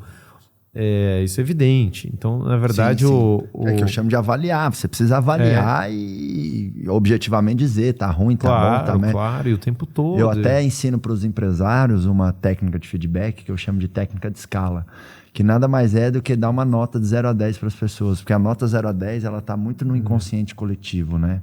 Então, o colaborador entregou um relatório ruim, que está péssimo. Cara, de 0 a 10 esse relatório seu é nota 0. Claro, aí você tem que evidenciar, é aí que você ensina, é aí que o feedback vira treinamento. Cara, tá nota 0 porque faltou isso, isso, isso. Por um outro lado, e aí retomando o que a gente falou de líder justo, a pessoa entregou antes do prazo, com mais indicadores, melhorou. Cara, nota 11. Então, às vezes eu dou nota 1.000, 1 milhão pra gente que trabalha comigo e eu já dei menos 10 também. E eu já falei também assim, cara, eu não vou nem te dar uma nota que você não vai gostar da minha resposta. Entendeu? Assim como já falei, se eu fosse você, eu ficaria com vergonha de estar apresentando isso que você está apresentando. Mas com os filhos é igual, você tem que chamar o seu filho e falar, filho, você está fazendo totalmente errado. É isso aí. Não, mas não sei o quê, mas não sei o quê. Se você não fala isso, como é que ele vai entender? Isso não é, você está traumatizando a criança. Não, zero, você está ajudando ela. Porque você vai traumatizar a criança se você não é claro qual é a regra do jogo. Todo mundo quer saber qual é a regra do jogo. E o problema que acontece quando uma organização tem clareza, é melhor para todo mundo. Isso acontece com o país também. Se as pessoas fossem corretamente punidas pelos crimes que acontecem no país, o país era muito melhor, é evidente. E do mesmo modo, se as pessoas fossem premiadas pela grandeza do que elas fazem. Então, isso é o que Aristóteles chama da justiça distributiva. Justiça distributiva não é roubar dos ricos e distribuir para os pobres, aliás, né? Só um detalhe que falam isso do Robin Hood, mas o Robin Hood estava pegando dinheiro dos impostos abusivos. Então, é um outro bicho ainda... diferente do que as pessoas estão achando. Aliás, o Robin Hood podia pegar os impostos abusivos porque se diz muito que ele roubava dos ricos para dar para os pobres. Mas quem eram esses ricos? Na verdade, os caras do governo. Então, é uma diferença bastante substancial na história, né? Mas quando você olha a sociedade, justiça distributiva, você premiar dentro do corpo da sociedade as pessoas mais qualificadas com maior prestígio. Então, na verdade, o país deveria ter as melhores pessoas cada vez mais sendo valorizadas, né? Hoje, no Brasil, o que acontece? Tanto os heróis históricos quanto as pessoas que entregam muito, por vezes são tratados com desconfiança, com ataque. Fala, não, esse cara aí, ele é do mal. Olha só, quando você vai ler os fundadores do Brasil, eles são malvados. São José de Anchieta. Não, alguma coisa tem que estar errada. Como alguma coisa tem que estar errada? Ele atravessou os mares, foi ensinar latim para os índios, tentaram matar ele várias vezes, passava calor, usando batina cheia, no meio do calor, fundou São Paulo. Você vai ler a história, quanto mais você lê, melhor fica a história, na verdade. Não tem nada. Então, ao invés de tentar atacar os heróis, a cultura tinha que ser de valorizar os heróis, de exaltar as pessoas que têm vida heróica. Eu acredito muito nisso. Teve gente que falou assim, mas você fica falando de Júlio César, de Alexandre o Grande, não sei o que. Eu falo, porque você tem que exaltar a grandeza. Não acho que essas pessoas eram perfeitas, tá? Longe disso, você tem que falar os defeitos também, mas se você não exalta a grandeza onde existe, você promove o espírito medíocre e invejoso. E aí isso leva à diminuição da alma das pessoas, e a pessoa da alma pequena, que não tem magnanimidade, magnânimo quer dizer literalmente alma grande, né? Que eles chamam de megalopsiquia, né? Psique é alma em grego e megalo é grande. A pessoa que tem a alma grande, para ela, os problemas são pequenos. Ela olha e fala, ela ri das coisas, ela é bem humorada nas coisas. A pessoa que tem a alma pequena, tudo para ela é um grande problema. Acabou a bateria do meu celular, o mundo acabou. Qualquer coisa é uma ofensa. Qualquer coisa é uma ofensa. E o mundo está contra mim. Exatamente. Falamos, então, de 3 virtudes. Temperança, fortaleza, justiça e a quarta virtude. É a prudência. Prudência. Que é a que vai dizer sobre formação intelectual. Qual que é a diferença da prudência com a temperança? A prudência é a tomada de decisão correta. A temperança é o autocontrole em relação ao prazer. Prudência é você entender as consequências das suas ações e falar, eu vou decidir X. X é o rumo correto. Prudência... Então ela tem ali uma conexão com a sabedoria? Prudência também é chamada de sabedoria. Também é chamado. Em sim. outras literaturas... Os estoicos chamam de sabedoria, né? Mas é um erro falar... A melhor tradução seria chamar prudência de sabedoria prática. Porque existe a sabedoria... As duas vão confluir para a sabedoria como um todo, mas existe uma sabedoria mais especulativa, né? Mais intelectual.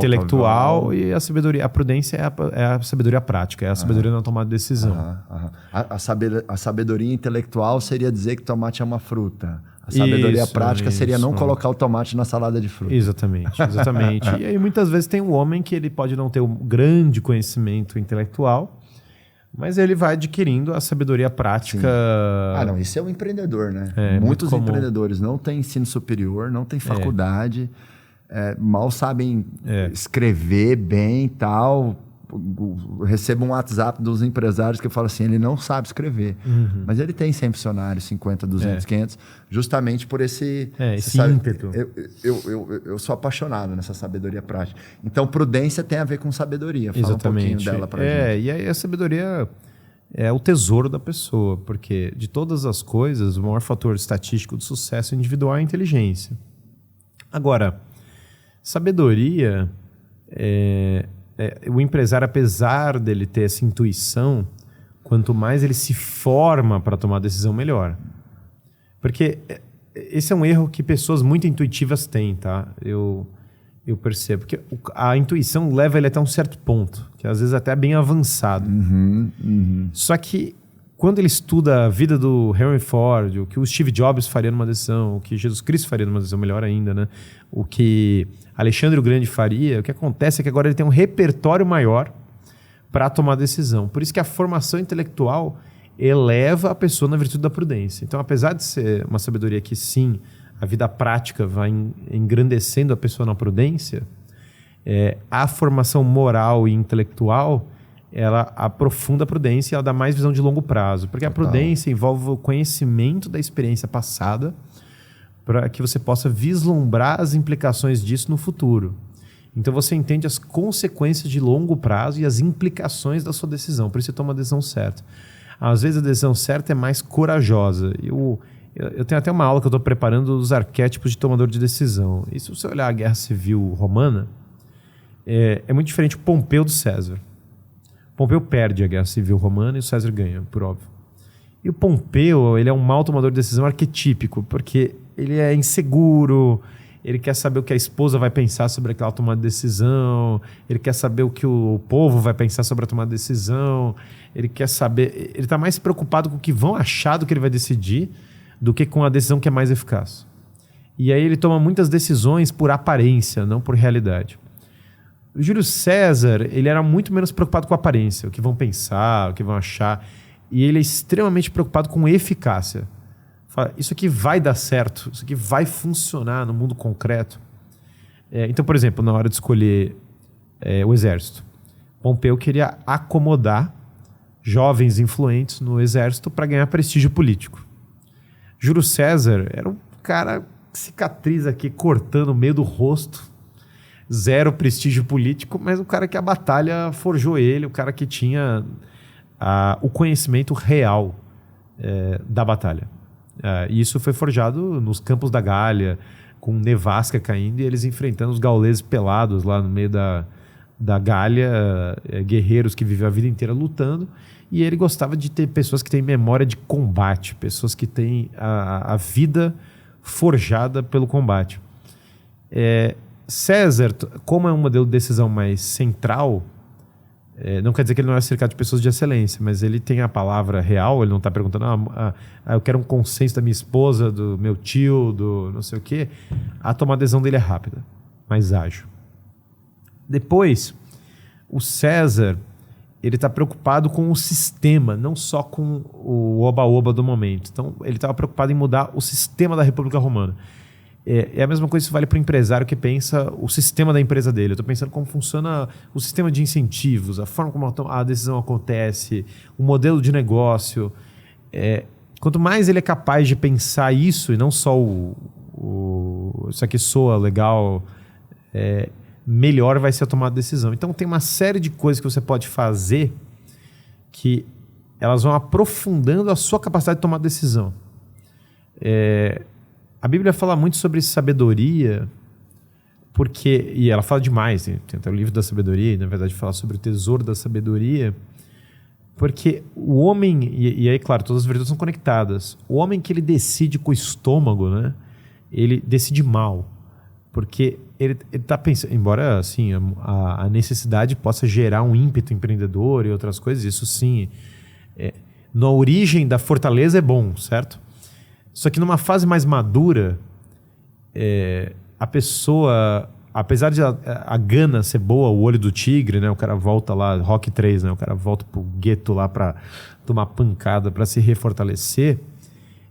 A pessoa tem que ter um aprofundamento das ideias dela. Ela tem que ter uma profundidade para vislumbrar um pensamento mais estratégico. Isso tudo é virtude da prudência. Então, visão de longo prazo, conhecimento dos clássicos, entendimento das pessoas, premiar o que é verdadeiro versus o que é falso. A verdade sempre... Por isso que a minha empresa chama Em Busca da Verdade, porque a verdade sempre é o melhor. O empreendedor, o quanto ele se cerca de coisas que são verdadeiras, melhor. Se ele está preocupado só com o valuation, se ele está preocupado só com métrica de vaidade, né? Métrica de vaidade, o meu faturamento, fatura 300 mil...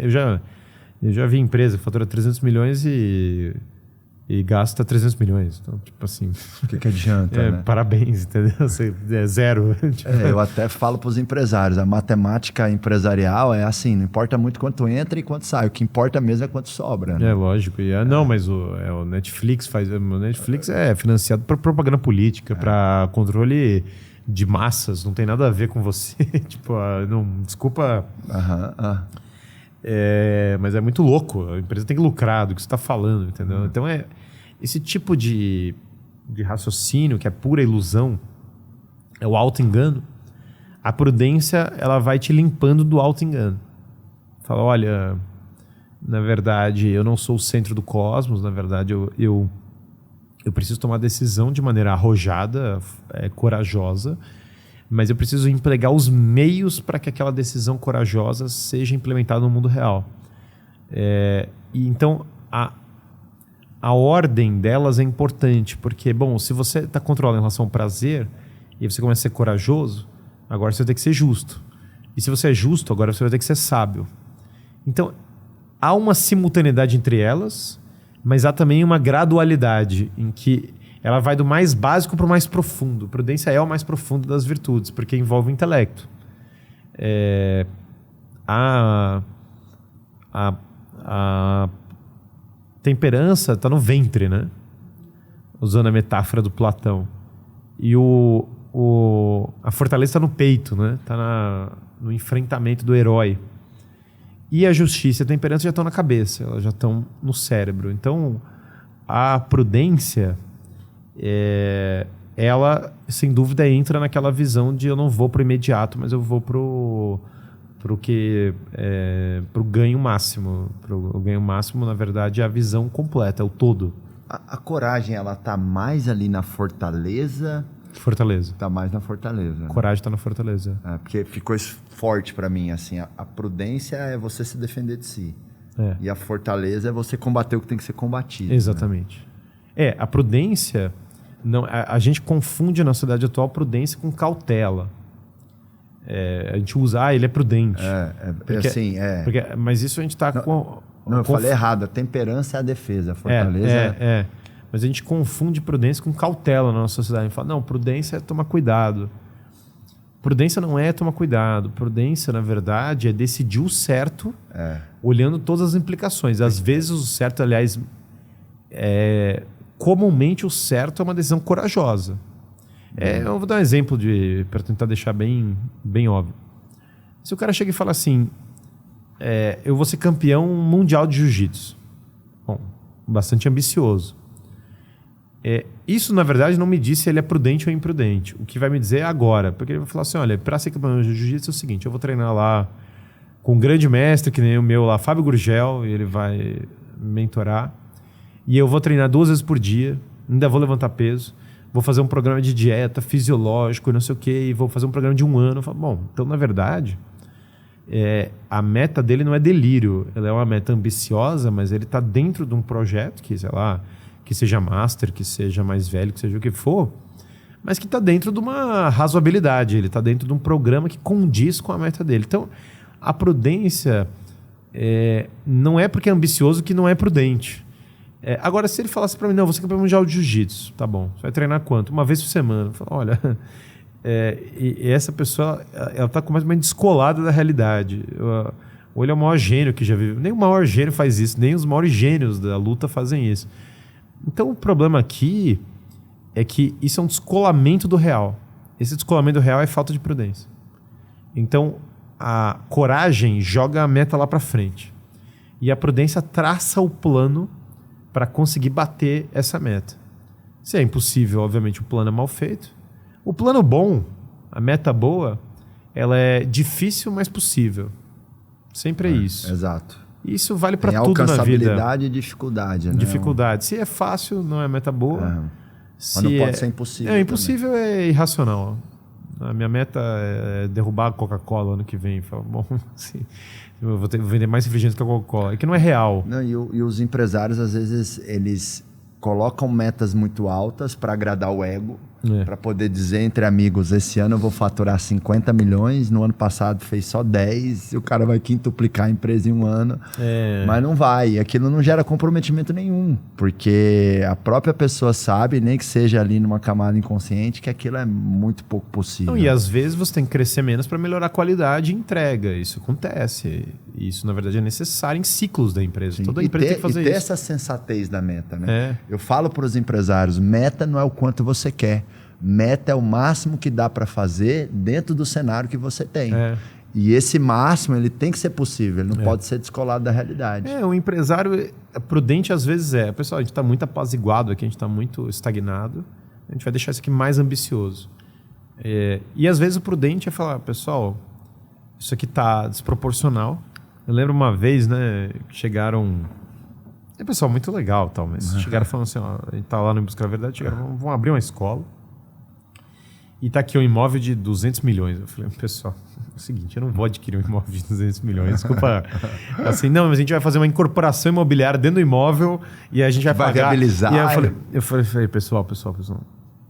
Primeiro, Se a gente começar a fazer uma incorporação imobiliária, isso que virou uma empresa de incorporação imobiliária, isso que já virou um outro bicho. Depois a ideia de que a gente vai fazer uma incorporação. Que tal se a gente continuar dando formação para os empresários, que é o nosso negócio? Então, isso é prudência. Não é... Veja, se fosse uma empresa que tivesse 1 bi, entendeu? E aí, beleza, 200 milhões, pô, vamos fazer e tal. Mas é totalmente desproporcional e é muito louco. E mesmo que desse certo, não é inteligente. É uma coisa meio...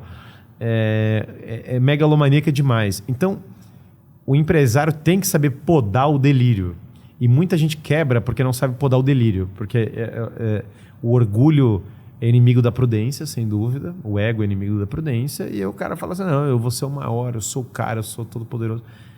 Não, calma, entendeu? Não. Eu acredito que ajuda muito transformar a palavra prudência em sabedoria. Sim, sim. É porque eu acho que talvez olhar para a palavra prudência exige uma profundidade de intelectualidade do real entendimento do que é prudência, do que a gente prudência, deformou o termo. O termo foi deformado, porque vem muito para cautela, né? E talvez é prudência no sentido de você tem que calcular o impacto da decisão. Claro. Não é não decidir ou ser medroso, ou ser... mas aí também eu insisto que a gente tem que resgatar a palavra prudência da deformação dela. Para puxar a gente para essa robustez da intelectualidade. Ao invés da gente também falar, vamos mudar o termo, o que tal a gente virar e falar, vamos começar a usar o termo como era correto. É igual a palavra democracia, que hoje as pessoas usam como sinônimo de é bom. É democrático, é bom. Tá bom, então vamos votar as decisões da empresa. Não, isso é o caos. É óbvio, né? Porque não é uma boa ideia votar as decisões da empresa. Olha aí, empresário, que tal votar? Deixa os funcionários votarem o aumento do salário, a definição dos orçamentos. Vamos votar a jornada que eles querem. Eles votam 1,7, 1,6. Eles trabalham um dia, folga aos 6. É uma piada. Não tem a menor condição de dar certo. Então, só que a gente deformou a palavra. Então, a gente vai deformando as palavras. E acho que um dos papéis da filosofia é falar qual é o conceito correto, qual é a definição correta. Eu não quero saber se estão entendendo errado. Vamos explicar até a pessoa entender certo também. Vamos fazer o povo melhorar intelectualmente. Mas como exemplo, o que você falou é 100% correto. Que olha, entendam que prudência quer dizer sabedoria, não quer dizer cautela. É importante ressaltar isso. Talvez a cautela está até mais na temperança, pouco, né? Não, em alguns aspectos sim. Guilherme, agora virando a página aqui, indo para outro território, o que é dinheiro para você? Como é que você lida com dinheiro? O que é a sua visão filosófica do dinheiro? Para mim é muito simples. O dinheiro é um meio e o dinheiro, a função dele é possibilitar a ação de coisas boas. O dinheiro, eu acho que a melhor atitude com ele é ser desapegado. Querer gerar dinheiro na empresa, querer que a empresa dê resultado para poder reinvestir em coisas boas, tanto na vida quanto na própria empresa, e desapegar. Porque se você ficar pegado ao dinheiro, onde está o seu tesouro, ali está o seu coração. Você vai virar o dragão do Hobbit. Você vai sentar em cima de um montante de ouro e você vai viver uma vida materialista, consumida, e você vai viver escravo dele. E, na verdade, você tem que botar o dinheiro para trabalhar para você, não você trabalhar para ele. Então, o dinheiro ele tem que servir para o fortalecimento do homem. Para, olha, isso aqui vai desenvolver meus filhos, então a gente vai investir nisso. Isso aqui vai desenvolver a minha empresa, então a gente vai investir nisso. Isso aqui vai ser uma experiência que vai melhorar a minha família, então eu vou investir nela. É igual eu fico falando com os pais, entre levar o filho para Disney versus levar o filho para sei lá, visitar a Catedral da Notre Dame, que queimou, inclusive. A Disney, o problema... E super, por exemplo, sei lá... minha amiga, amo ela, a Cris Junqueira é super fã da Disney, e ela até deve ter um outro ângulo que eu não sei, mas a minha experiência prática com as pessoas que vão para Disney é que muitas vezes o menino volta muito consumista. Ele quer saber de bens, ele quer saber de conforto, ele quer saber de coisas assim. E sim, dá mais trabalho fazer uma viagem com as crianças que você vai visitar o Mosteiro de São Bento, sei lá, ou a Catedral de Chartres. Só que quando a criança sai de lá, isso eu vi já, não é ela sai e fala, nossa, existe um planeta para eu me desenvolver. Existe uma visão. Veja, os dois custam dinheiro, tá? Às vezes os dois custam igual. Mas a forma como você está empregando muda muito. E eu chegar para uma criança e falar assim, olha, a sua mesada depende dos livros que você vai ler. É muito diferente de você merece isso aqui em tabela.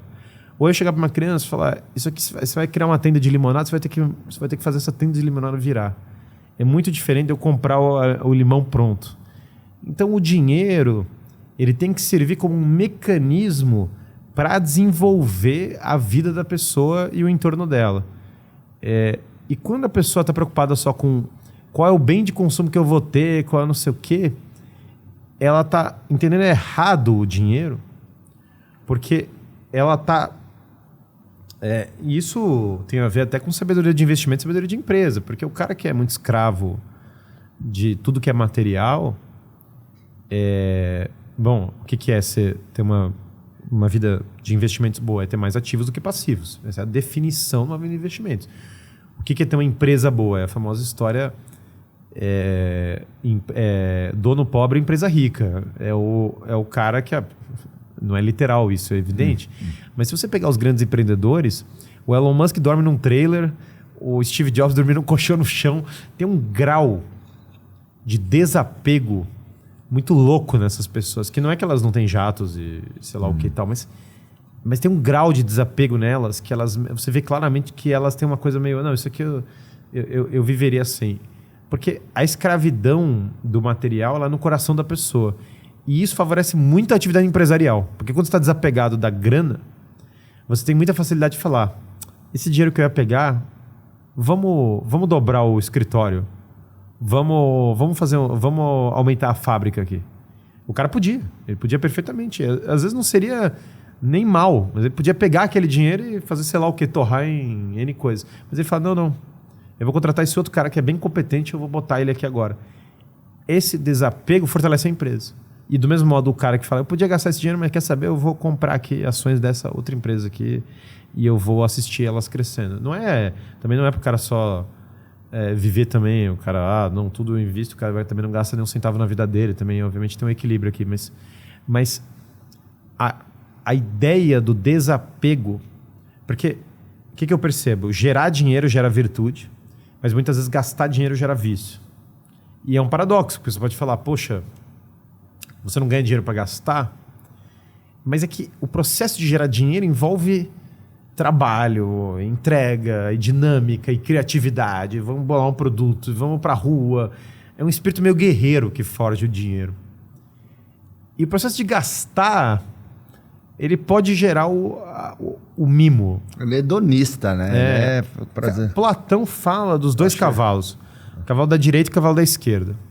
O cavalo da esquerda é esse desejo de conforto, prazer. Só continua essa história se o cavalo da direita for melhor. É claro, mas... então tá bom. Mas sempre é, né? Sempre é. Deus do céu, né? Que exemplo que o da esquerda é melhor, né? Tem um exemplo digno. Acho que não existe. Não existe.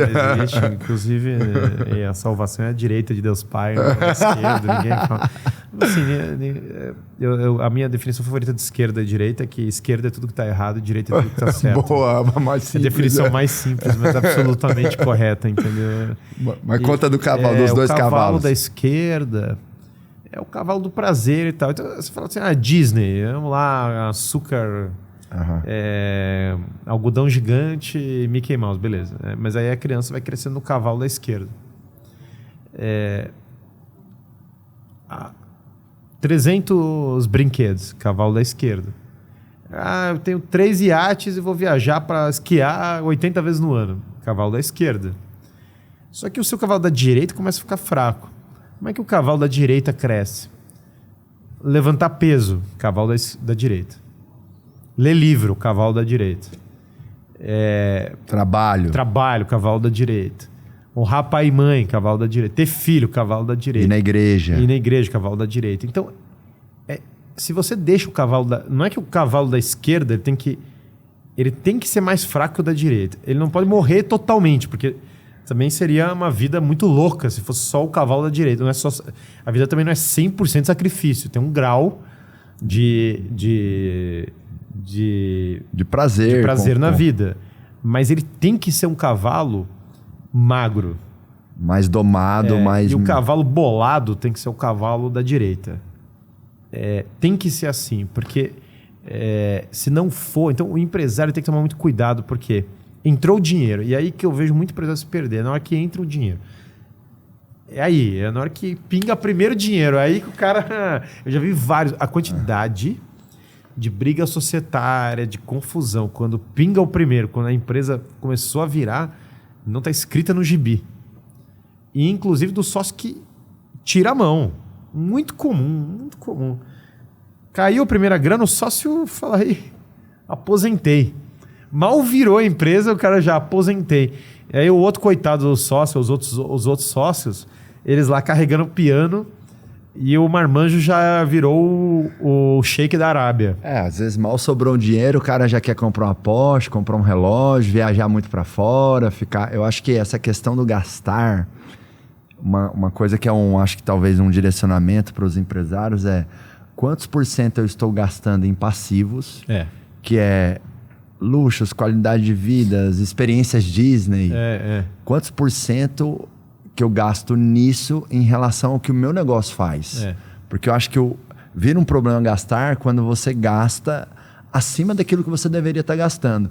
E o acima do que você está gastando não é que você, pode gastar 70%, 80%. Não, cara, você deveria gastar 10%, 20% do que você faz, 30% no máximo do que você faz, com mais esse rolê do prazer, vamos dizer assim. E ressignifica o seu rolê do prazer uma vez. Faz isso. Tem isso também, né? Pega e faz uma viagem cultural.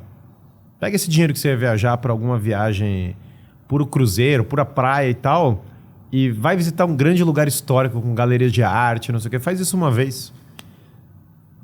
Pega um dia e pega o dinheiro que você ia gastar num sei lá, num relógio, num relógio, e monta uma criação de galinha.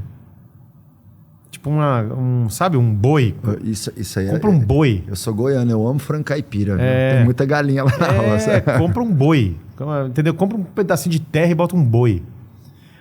Mas pega o seu filho que você ia levar pra ficar fazendo sei lá o quê e leva ele no Pantanal. Eu fiz isso, fiquei uma semana lá no Pantanal com meus filhos e pescando mosquito, tocando boi, tocando berrante, andando a cavalo.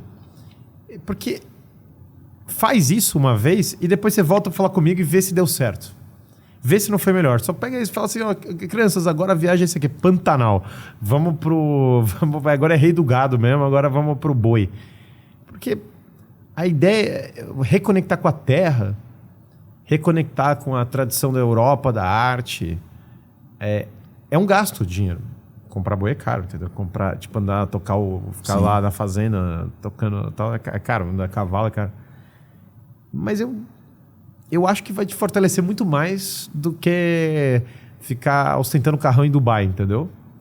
E vai ser mais produtivo. Então, eu acho que o próprio lazer, ele às vezes é mal concebido. Eu lembro uma vez que eu fui numa festa na casa do Luke Nosek, que é um dos fundadores do PayPal, lá nos Estados Unidos. Então era uma galera que é rica num nível que, sei lá, os mais ricos do Brasil não estão no nível da galera que tava lá. Eu olhei assim, olhei pro meu hotel, olhei pra galera em volta, olhei pra quantidade de vidas tristes que tinham lá, sabe? Vidas quebradas que tinham. Porque tinha gente que tava muito mal. E aí eu comecei a falar várias coisas. Teve uns 3 que começaram a ir na missa, né? Depois que eu falei com eles na festa lá e tal.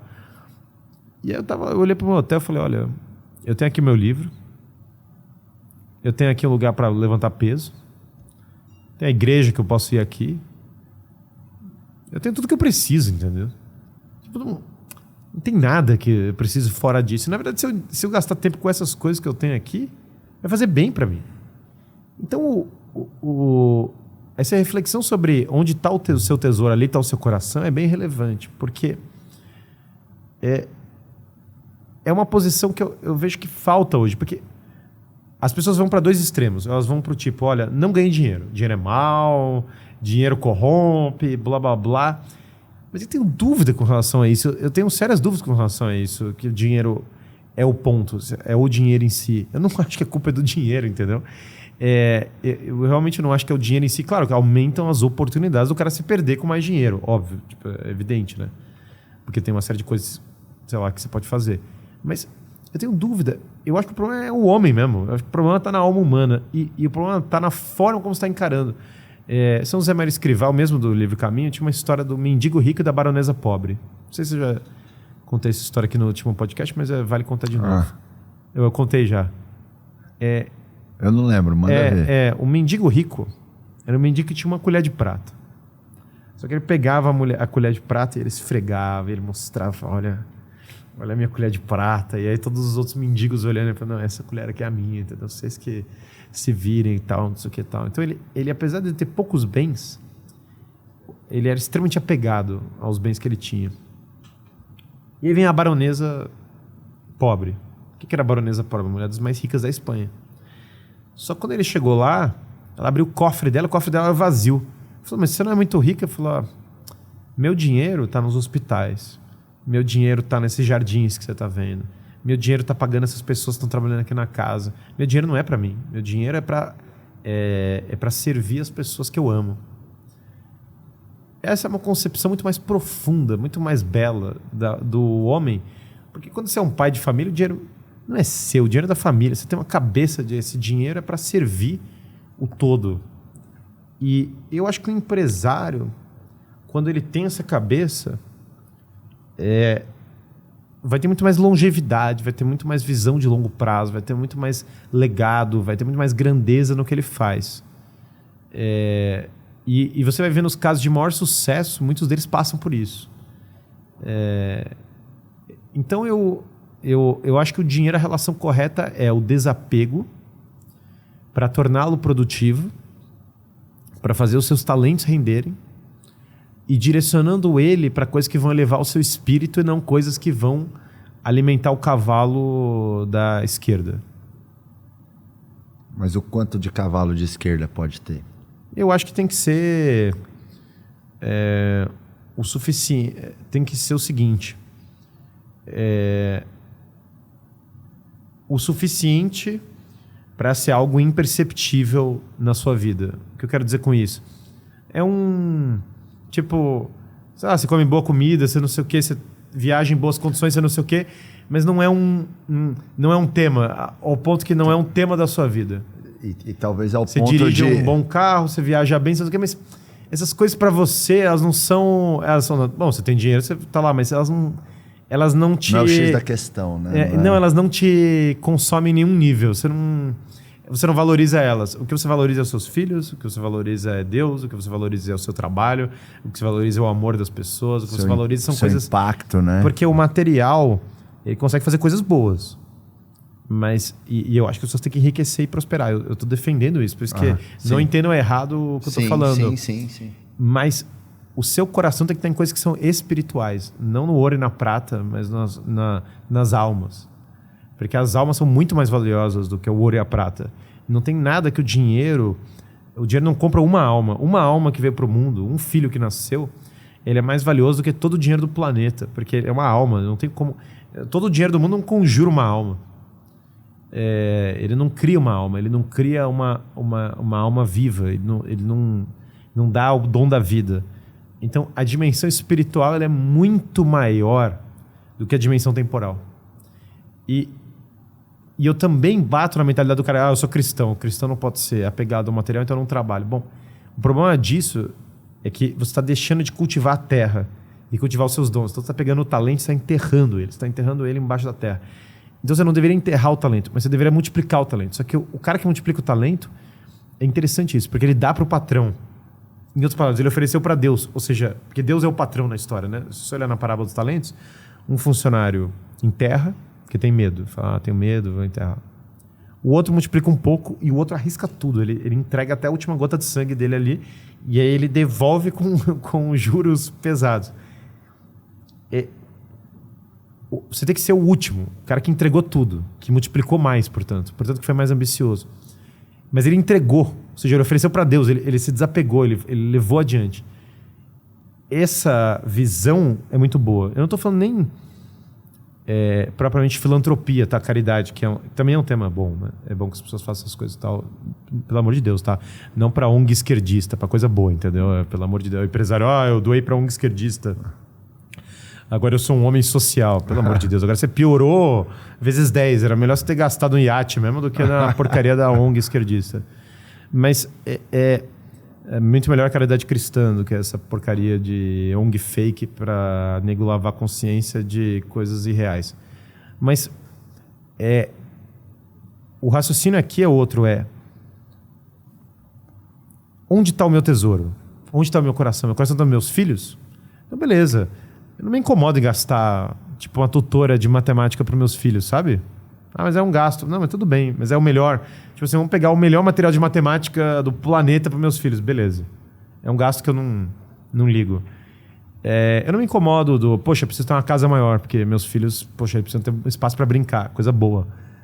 Agora, quando você está pensando, eu preciso ter uma casa maior porque eu quero... Olha só, a mesma casa, tá?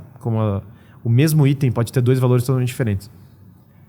Preciso ter um carro maior porque vai caber mais filhos. Preciso ter uma casa maior porque meus filhos vão poder brincar. Preciso ter uma casa maior porque eu quero que os outros olhem a minha casa e eles invejem a minha casa. Opa! Você vê que são 2 planetas totalmente diferentes. Porque no primeiro caso, a mesma casa. A mesma casa. No primeiro caso é virtude. E no segundo caso é vício. Porque a culpa não é da casa, entendeu? A culpa não é do carro. O carro, coitado, ele tá lá... É muita intenção do seu coração, né? Eu quero esse carro para ter conforto para minha família ou para gerar mostrar pros outros, uma satisfação, uma realização que eu consegui, ou eu quero mostrar para os outros, né? E aí você vai ver que na verdade, você no fundo não pode corromper o seu coração com coisas inúteis. Porque a inveja consome os homens. E você também não deveria invejar os outros. Ah, esse cara tem um carro que eu não tenho. E daí? Importa? Não, nesse ponto eu tenho até uma provocação. Quem olha para o avião do outro, para o carro do outro, fala assim, o cara tem algo que eu queria ter e eu não tenho. Aí eu provoco, você trocaria a sua família pela família dele? A pessoa, não trocaria seus filhos? Não. Então, se aquilo que é o essencial você não trocaria, por que está te faltando um pedaço naquilo que o outro não tem? Porque o que é de mais valioso que você tem, que é a sua família, você não trocaria pela família do outro. Mas né? O cara tem um avião bom, não sei. Às vezes ele tem um avião bom, porque ele vai o quê? Ele precisa viajar um monte e ele tem uma rotina insana e ele viaja do avião. Então tá ajudando ele mesmo. Então, o avião é investimento, não é um negócio. Agora, ele quer ter o avião porque ele quer falar, eu tenho um avião e você não tem? Putz, a vida. Pelo amor de Deus, o que é isso? Não faz sentido. Não faz sentido, Nessa lógico. questão da prosperidade também, que é um pouco tabu, né? Enriquecer ou não, tal, enfim. Tem algo que eu acredito também, que a gente precisa enriquecer porque também isso ajuda muita gente, né? Claro, gera emprego. O processo de você enriquecer, ele é muito altruísta. E se você tiver seu coração direcionado para isso, ainda mais. Porque mesmo a pessoa sendo egoísta, ela vai ter que ser altruísta para enriquecer. Porque o capitalismo tem uma lógica que eu acho bonita, não sei se você concorda, Guilherme, mas para você gerar valor para si, você precisa gerar valor para outras partes envolvidas. Claro, né? Então, o empresário, para ele levar uma empresa de 10 para 50 milhões de faturamento, ele vai ter que promover umas pessoas, ele vai ter que aumentar os salários, ele vai ter que ter um produto melhor para o cliente. O melhor modelo lógico que existe é o capitalismo com a caridade cristã. Porque é o melhor modelo, porque... O socialismo é delírio, porque aí você está desincentivando o trabalho, produtividade e tentando forçar um igualitarismo impossível. Então é delírio. Isso é irreal. Eu nem... todos serão iguais. Putz, próxima página, né? Porque isso não existe nem no síndico não funciona nem em reunião de condomínio de prédio, que dirá na sociedade. Então é piada. Agora, o capitalismo puro... Bom, você cai no materialismo. Então, na verdade, agora quando entra a caridade cristã em cima desse espírito, você tem um espírito empreendedor, criação, geração de emprego, mas você tem uma visão sobrenatural, uma visão transcendente além do material imediato. Então, esse é o modelo que historicamente, globalmente, tem o melhor resultado possível. E é engraçado porque quando você pensa é tão óbvio, mas a nossa cultura ideológica está tentando ir contra isso. E eu fico louco, assim, porque eu falo, cara, por que vocês estão querendo fugir do que, obviamente, é o que funciona? Mas é uma tentação dos homens, porque eu acho que eles não querem lidar com a complexidade das coisas. E aí eles querem soluções simples. Enriquecer é mal. Então, pronto. Cristo fala que é difícil o rico se salvar, mas ele também fala que tudo é difícil, tudo é impossível sem ele. Então, na verdade, em última instância, o que você tem que fazer é frutificar as coisas que você tem. É não ser apegado a o que é meramente material e ser apegado àquilo que é espiritual. Agora, se você falar isso, então eu sou muito espiritual, Guilherme, eu sou um homem muito cristão, eu sou muito católico, então agora eu não trabalho, porque eu não vou me corromper. Então o que acontece agora? Você conseguiu o que o demônio queria, você virou um vagabundo, e agora que você é um vagabundo, porque você tem medinho do que vai acontecer, o demônio conseguiu que você não fizesse nenhum impacto no planeta. Você não vai fazer nada, você não vai ter impacto algum, porque nada rola, nada acontece, nada vira. E aí você vai virar, você está vivendo no Zimbábue, entendeu? A inflação de 1 milhão%, crime, nada anda. Então, na verdade, na Coreia do Norte, tipo, não tem uma luz elétrica, se você olha o mapa de cima, né? As luzes estão todas apagadas e tal. Então, o que está acontecendo aqui é que o demônio, ele ataca de dois lados. Ele ataca querendo te falar, não trabalha. Tem aquele belo livro do C.S. Lewis, né? Cartas de um Diabo ao Seu Aprendiz, que é pedagógico sobre isso. O demônio fala assim pra você, não trabalha, porque aí vai ser melhor. Você vai ser um homem, você vai ter uma vida mais equilibrada, você vai cuidar da sua família. O demônio tenta jogar a todo custo que as pessoas não trabalhem. No Brasil, o Brasil deve ter um batalhão, uma legião específica de demônios só pro povo não trabalhar. Que atua 24/7. Fica lá, o pessoal não trabalha. Carnaval. Esse ano o demônio tá atacando tudo que ele pode. Porque assim, 38 feriados. Isso aí. A cada 3 dias tem um feriado. Eu não sei nem quantos feriados mais vai ter.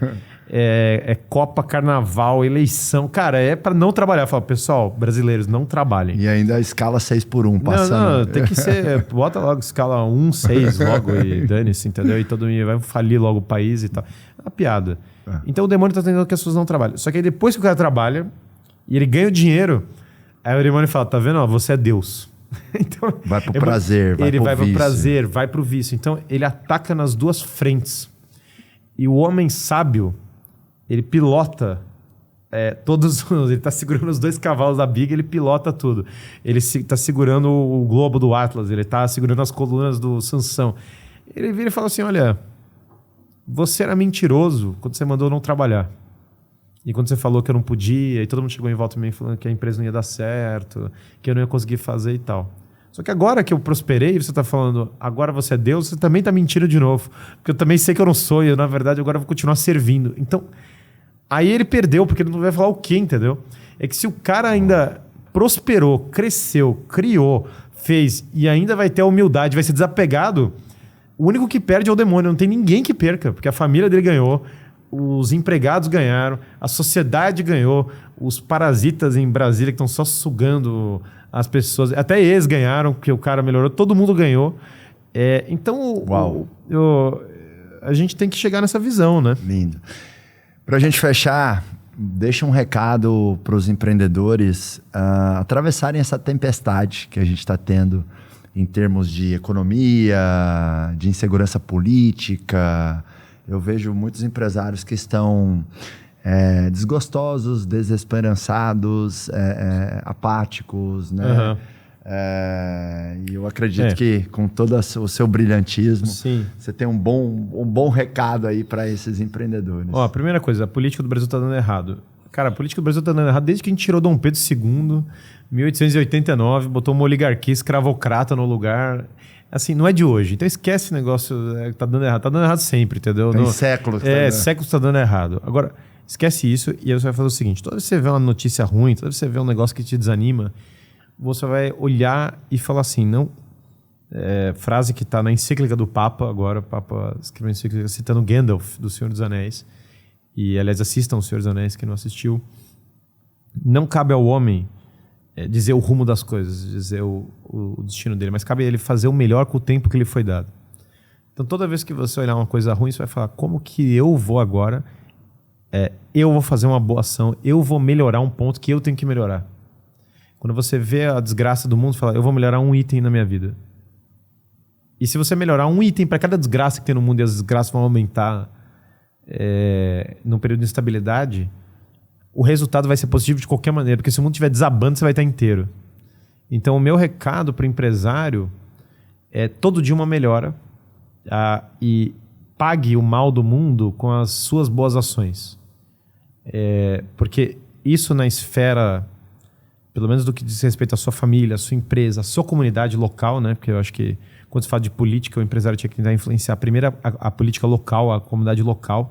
Eu acho que ele fica perdendo tempo demais com a política nacional, que ele tem pouco poder, mas ele tinha muito poder na política local. O empresário consegue eleger o prefeito da cidade dele, mudar todo o entorno, forçar a cidade dele a fazer investimentos bons e que ele conseguiria. Ele tem o poder e aí ele está deixando de exercer esse poder que ele tem para ficar preocupado com a guerra da Ucrânia, sabe? Que ele não tem nenhum acesso. Então, sim, tem esse ângulo, mas eu acho que pague cada mal do mundo com uma boa ação. Eu acho que isso seria um bom caminho para 2026. Sensacional. Então, encaminha esse episódio para todo mundo que você sabe que pode ser aí desenvolvido, transformado, alertado com esse conteúdo incrível que a gente teve aqui com o mestre Guilherme Freire. Ele que não gostou do título de mestre, mas é mestre sim, poço de sabedoria. E também assine aqui o canal, deixe comentários, deixe as suas lições, encaminhe esse episódio aí para outros empreendedores, outros gestores. E Guilherme, seguinte, eu vou falar aqui, e você solta um acelerar aí no seu microfone. Pode deixar. A gente sempre encerra aqui o Pode Acelerar com Pode Acelerar, que é um convite às pessoas a fazerem algo com o que eles ouviram, a colocar em prática, a traduzir isso em ações, em alguma execução, alguma mudança prática. Conforme você foi falando, eu fiz várias reflexões, por exemplo, na parte dos oligarcas. Cara, será que tá... Quem que é oligarca aqui nessa empresa? E veio uns 3 na minha cabeça, sabe? Eu acho que o empreendedor tem que ter essa cabeça de implementação. Quando você estava falando sobre dinheiro, eu estava refletindo na minha relação com o dinheiro, né?